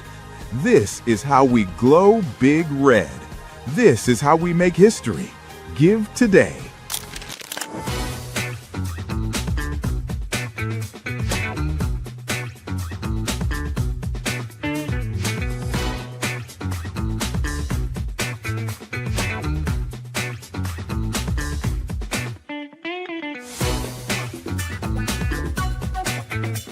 Yeah, I thought that Logan did exactly what our team needs her to do, and that's to find ways to hunt shots. And her teammates did a good job of trying to find her in situations, but I thought she just aggressively was thinking, shot ready. And when our team really needed somebody to step up and put the ball in the basket, I thought she took that to heart. She's been really trying to fight and scratch and claw and do everything she can to try to get this thing turned around and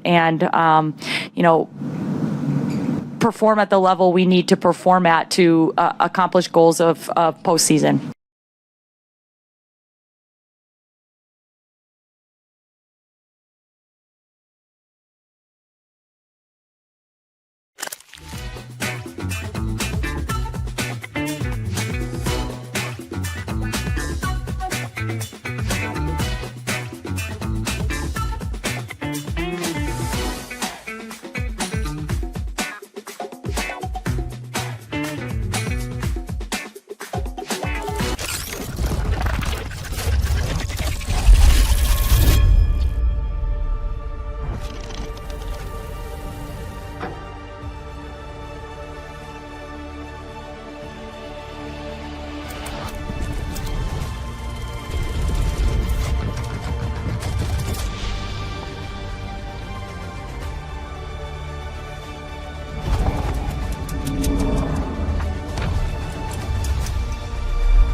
Well, I don't know what their deal is. I know they wrestled Michigan State last Sunday, and they wrestled at 57-65. They just had guys got hurt during the week, I guess, or sick.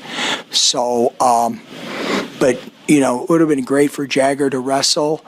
LJ Araujo had to go to Brazil down to qualify for the Brazilian national team. They basically had their U.S. Open, the Brazilian Open this weekend. And so for him to be able to wrestle for Team Brazil next fall, he had to attend this tournament. And him and Marco Christensen, one of our other guys, he's got also Brazilian descent. And so those guys both went down there, and LJ made the team, beat 5 guys, and Marco got second. But that's why Jagger was going to be in the lineup.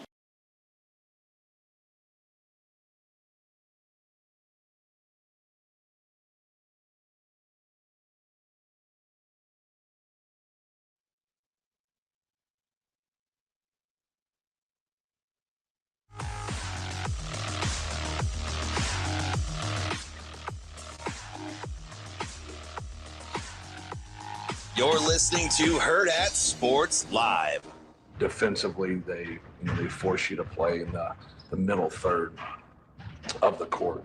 You get that ball down by the block, the wing, and below. They just don't let you get to the middle. And if you do go that way, you have to be decisive. You have to have some game to you, and you got to know what you're doing and being fundamentally sound. But they really prey on your lack of discipline. Welcome back, Hurrdat Sports Live. That's DBM Ravi Lulla. We are efforting Brian NEUBERT from blackandgold.com. It's possible, DB, he might not have slept well. A lot of people go through that. I know you experienced that. That's why I take some of the You need to watch more television. No, you need to take some Sermorelin. It helps you sleep a little bit. It helps you recover while you sleep. That Sarah Moylan that you like so much. And I get it at Next Gen Male Medical. My guys over there take good care of me. Whether I know it's males in the name, but male or female, they've got you covered. People don't realize females have some hormonal disruptions too. You got to go there, get it sorted out. They can help you. It's not just about one thing or another. They care about the total health of their patients. Make sure you go see them, nextgenmmc.com. Look at all their products, services, and schedule an appointment. Going to try and still get Brian here if we are able to. How are we doing, Shane? That good, huh? Good talk. He's doing something, I'm sure. That was mean. It's like, what? I can't hear. That was mean. I apologize. Why are you so mean to him? I don't know. It's just my initial reaction to everything is to be mean. Oh, I know. Shane, were you reading? You got a book over there? What's going on? Trying to call him. He's mad. He's in like chapter 4 reading about Bill Moos. You see any of those excerpts out there? Oh, yeah. So, the funny thing about the whole Bill Moos thing, and I'm sure we'll get into this more tomorrow because I think he's getting Brian here. But anytime I hear information, I try and figure out 2 things. One, where's the information coming from? Which we know it's coming from his book, Crab Creek Chronicles, which is whatever. I think it's a Montana thing, whatever. But 2, what is the agenda of the person getting that information out? Yeah. Right. Yeah. So I do this a lot when you hear reports from like Adam Schefter or, Shams or wherever. It's like, okay, who has motivation to get this information out and what is their goal here? By the way, we'll have our guest here in a minute. Okay, perfect.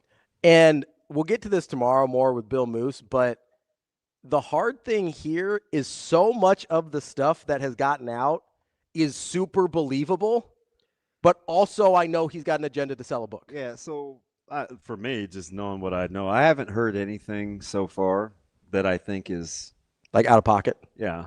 But the downside is he doesn't. So far, I haven't heard him talk about what he did wrong either. Sure. So that it all can be true, and probably need to take some responsibility also. Yeah. Yeah. No, I totally get that for sure. There's nothing that's been outrageous so far. No, all the stuff that I've seen, and the Bounds Green thing, it was such a we can have this conversation whenever, but the primary reason I talk about the importance of being aligned. Oh, sure. As an administration moving in the same direction and your coaching staff, is stuff like this. For sure. It's just a rare place where you have a lot of political influence and agendas, a lot of agendas at play that aren't football related. Yes, 100%. It got Bo. Sure. It got. I mean, it's. Yeah, I mean, you could argue. I'm always talking about cryptically. This is one thing I am cryptic about, even though sometimes when people say I am, I question their aptitude a little, because I'll tell you what you. Sometimes you just gotta listen better. I'll tell you what you need to know, but the influence and not being swayed. I talk about the ability to say no. That was the thing from Cignetti. That was the one thing from Cignetti at the Elon that I was like, that's important.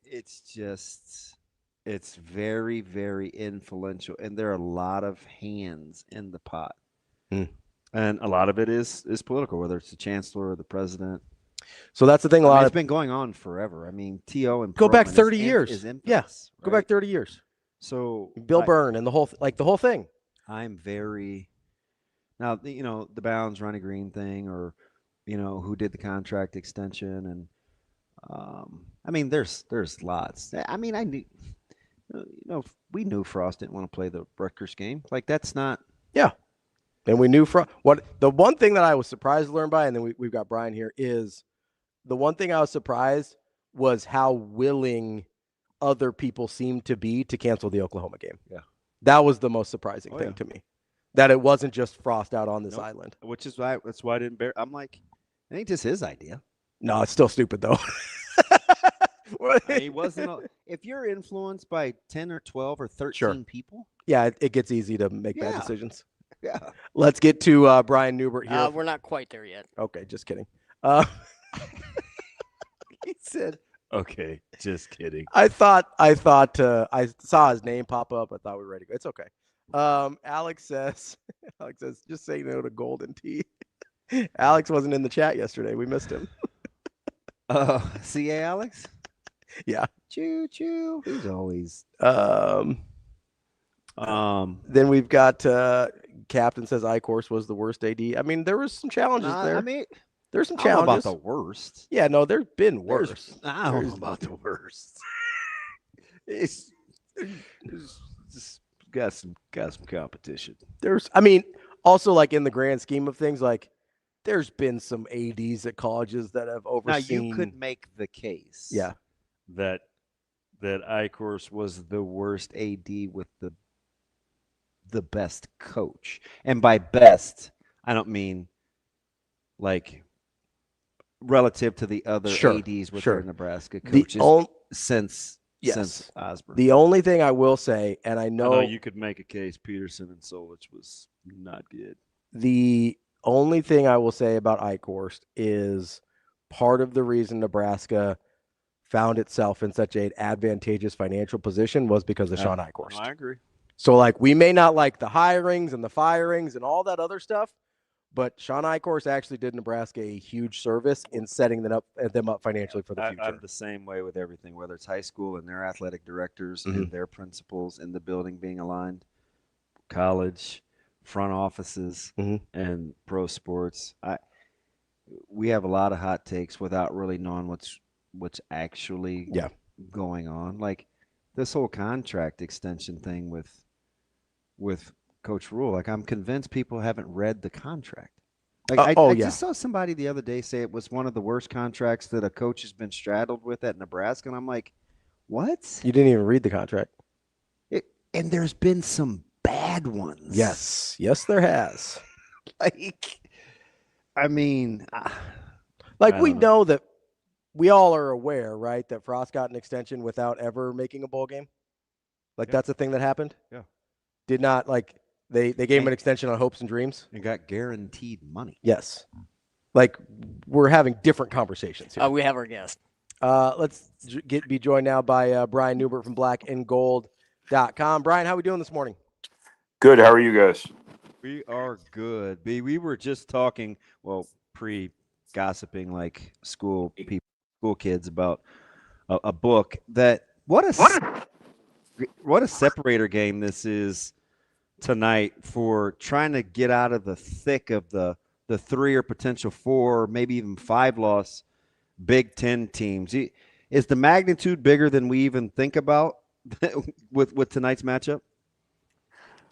I think it probably is. Yeah. I mean, it's Purdue only gets 4 of the other Big Ten contenders once on their schedule. They already lost one of those games to Illinois. So if Purdue's going to stay in this Big Ten race, they really, really need to start making their move right now. They've got a really rough 5-game schedule coming up, or 5-game slate coming up here, starting with Nebraska. Obviously, Nebraska's having a great year. Obviously, Pinnacle Bank is a really hard place to play.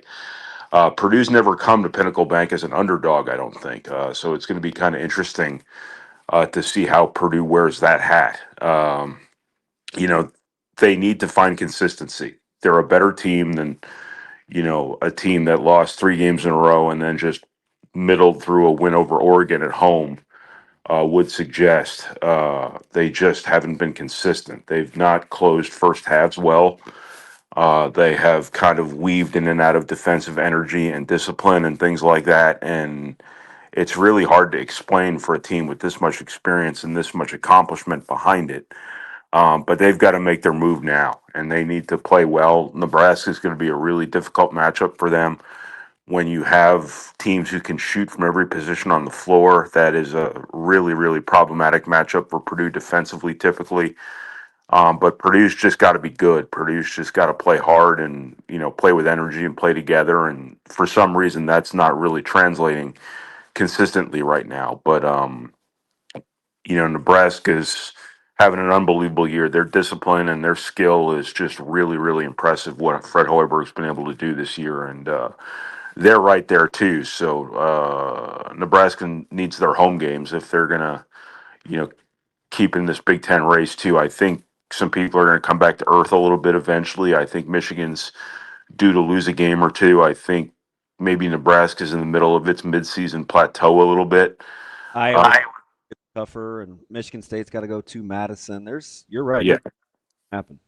Yeah, TV is going to backload all these schedules every year, so it's going to be a deal where all the big games are in February, and I guess they start now for everybody.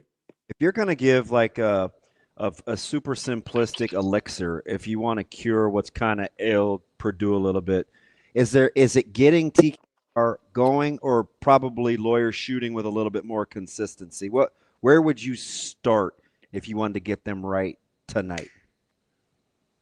It's on defense. The shooting's going to come and go, but one of Purdue's issues is that when it doesn't make threes, can it still win? You look at the Oregon game; they didn't shoot well, and they had to fight like hell to win that game at the end. The Iowa State game seems like 6 months ago now. They shot really badly, and they just folded because they couldn't get stops defensively. When Purdue is good defensively, they're really good. And when they're good defensively, it's because they're on top of things, they're anticipating things, they're playing with a lot of energy. Braden Smith is all over the place. And they're just on top of details, and they're consistent. And that's the key to Purdue's success here the rest of the way. When Fletcher Lawyer's making threes, great. When Trey Coffin-Moran is scoring, great. He's having a different season than he had last year because he's playing a little bit of a different role.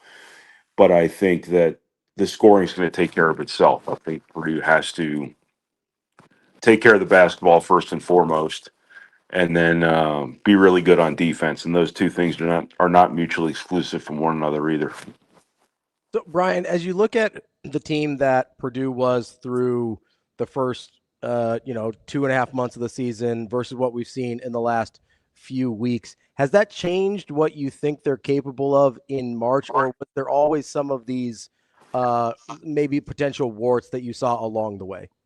Yeah, no, I think they're the same team that it's still in there. That team that blew out Texas Tech in the Bahamas, that team that won don't know how many games it was before the UCLA game, but that team that won all those games in a row and looked pretty good doing it, it's still in there. They just need to harness it and maintain it, and that's been the challenge here the last couple of games, whether it's been the 10 minutes they just inexplicably took off in the first half at Indiana, the end of the UCLA game, the end of the first half at UCLA, the end of the game at Illinois, the end of the first half at Illinois, if I recall correctly. Stuff like that. They just need to be the same team every possession, every game, every half, every possession, and that's been the challenge for Purdue. But when Purdue's good, Purdue's still really good. Whether they're able to stay viable in the Big Ten race or not, I think the possibility exists that Purdue still could find that in March and really make something of this season if they don't do it in the regular season. So Purdue's got too many guys who've won too many games in their careers who are too good, to be average. And there have been too many times through the last couple of weeks where Purdue's been average, and that's just not their normal. So at some point in time, you have to assume it's going to click. It's just a matter of when it clicks and how long it stays clicked. I don't know if that's the proper way to phrase that or not, but it is what it is. Let me ask you something, Brian, and maybe too much information. We know too much. Is there more? You talk about the experience, and just probably a month ago, this is before the Wagler craze and Hoiberg and these guys were getting any respect, and Michigan was playing 3 guards and Fears was feared. People kind of landed the plane where if I had to bet on consistency, I'm going to take Smith and Lawyer. We knew TKR was, conference was all conference. You had the addition of Clough. We like the backcourt. Is there more room for growth in this Purdue team? Because when I'm listening to you talk about staying in the Big Ten race, I think they're capable, but are they a victim of us knowing too much about what their ceiling is? I think there's something to be said for the fact that all these Big Ten coaches know everything they could possibly know about Purdue. Yeah. I think that Purdue kind of showed its hands with its new old team early in the year, and then people started attacking their size on the perimeter defensively and exploiting some matchups. I think there's still some novelty with everybody else when everybody's bringing in these new players every year. So Purdue got through the hard part, though. The first half of the year was when all that novelty, was most pronounced. But now that you get into it, it's kind of the nature of Big Ten basketball seasons where you get through non-conference and then the coaching gets too good.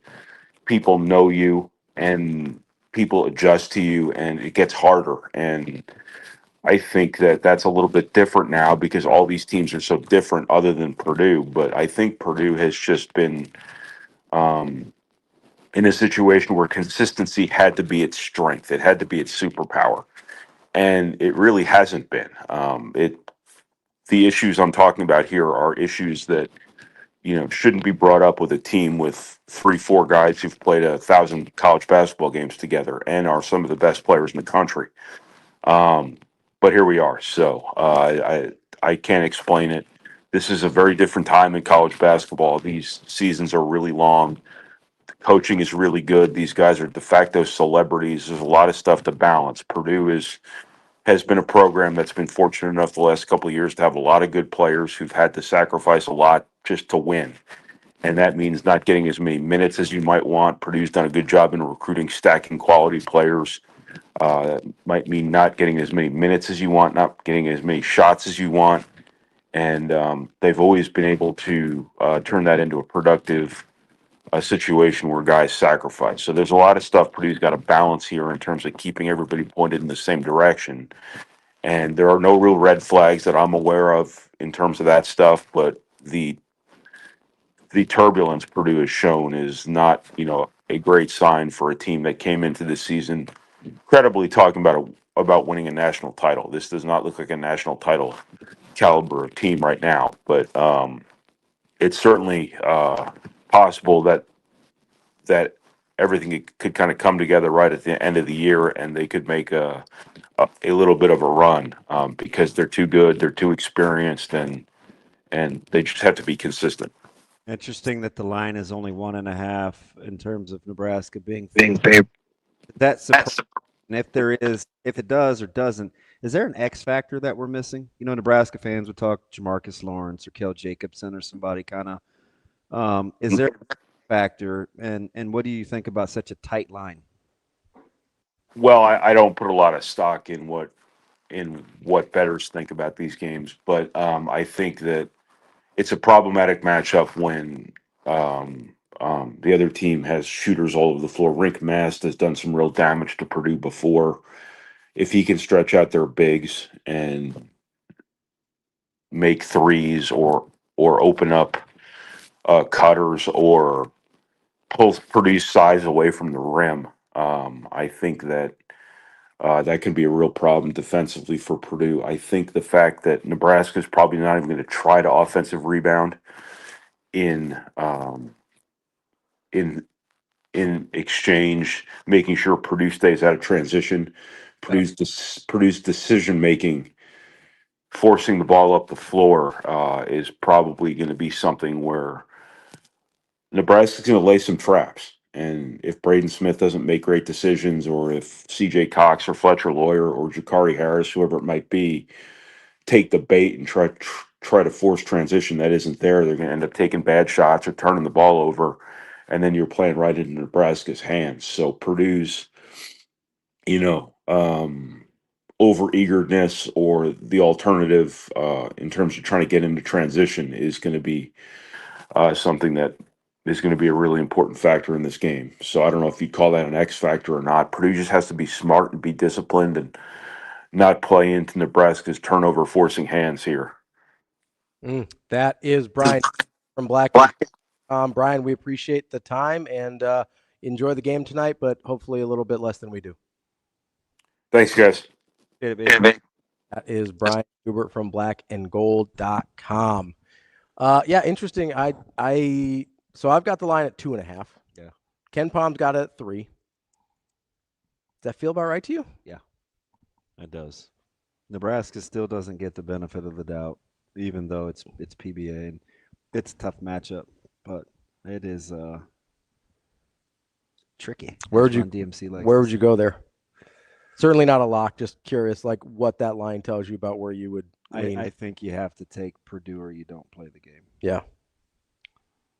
Yeah. That would be what I could look at what I could tell you I think the percentages are, but because that typically can let me know in what is potentially a toss-up game. But they clearly don't think PBA is worth a ton of points to Nebraska.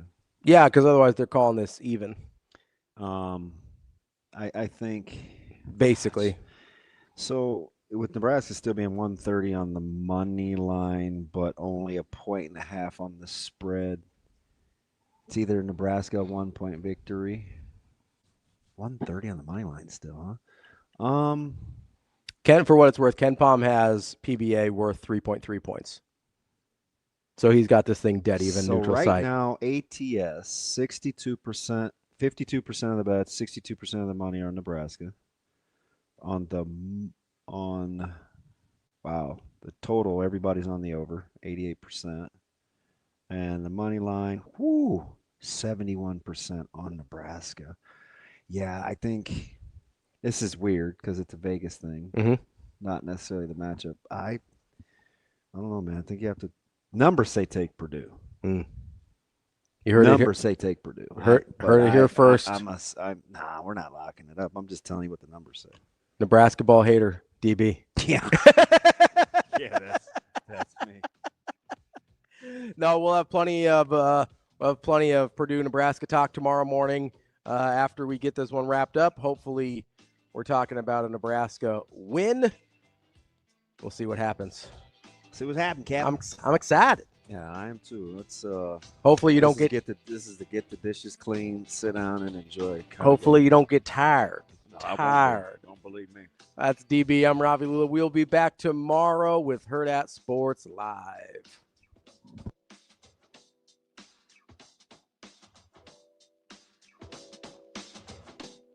See you. Have a good day. Love you.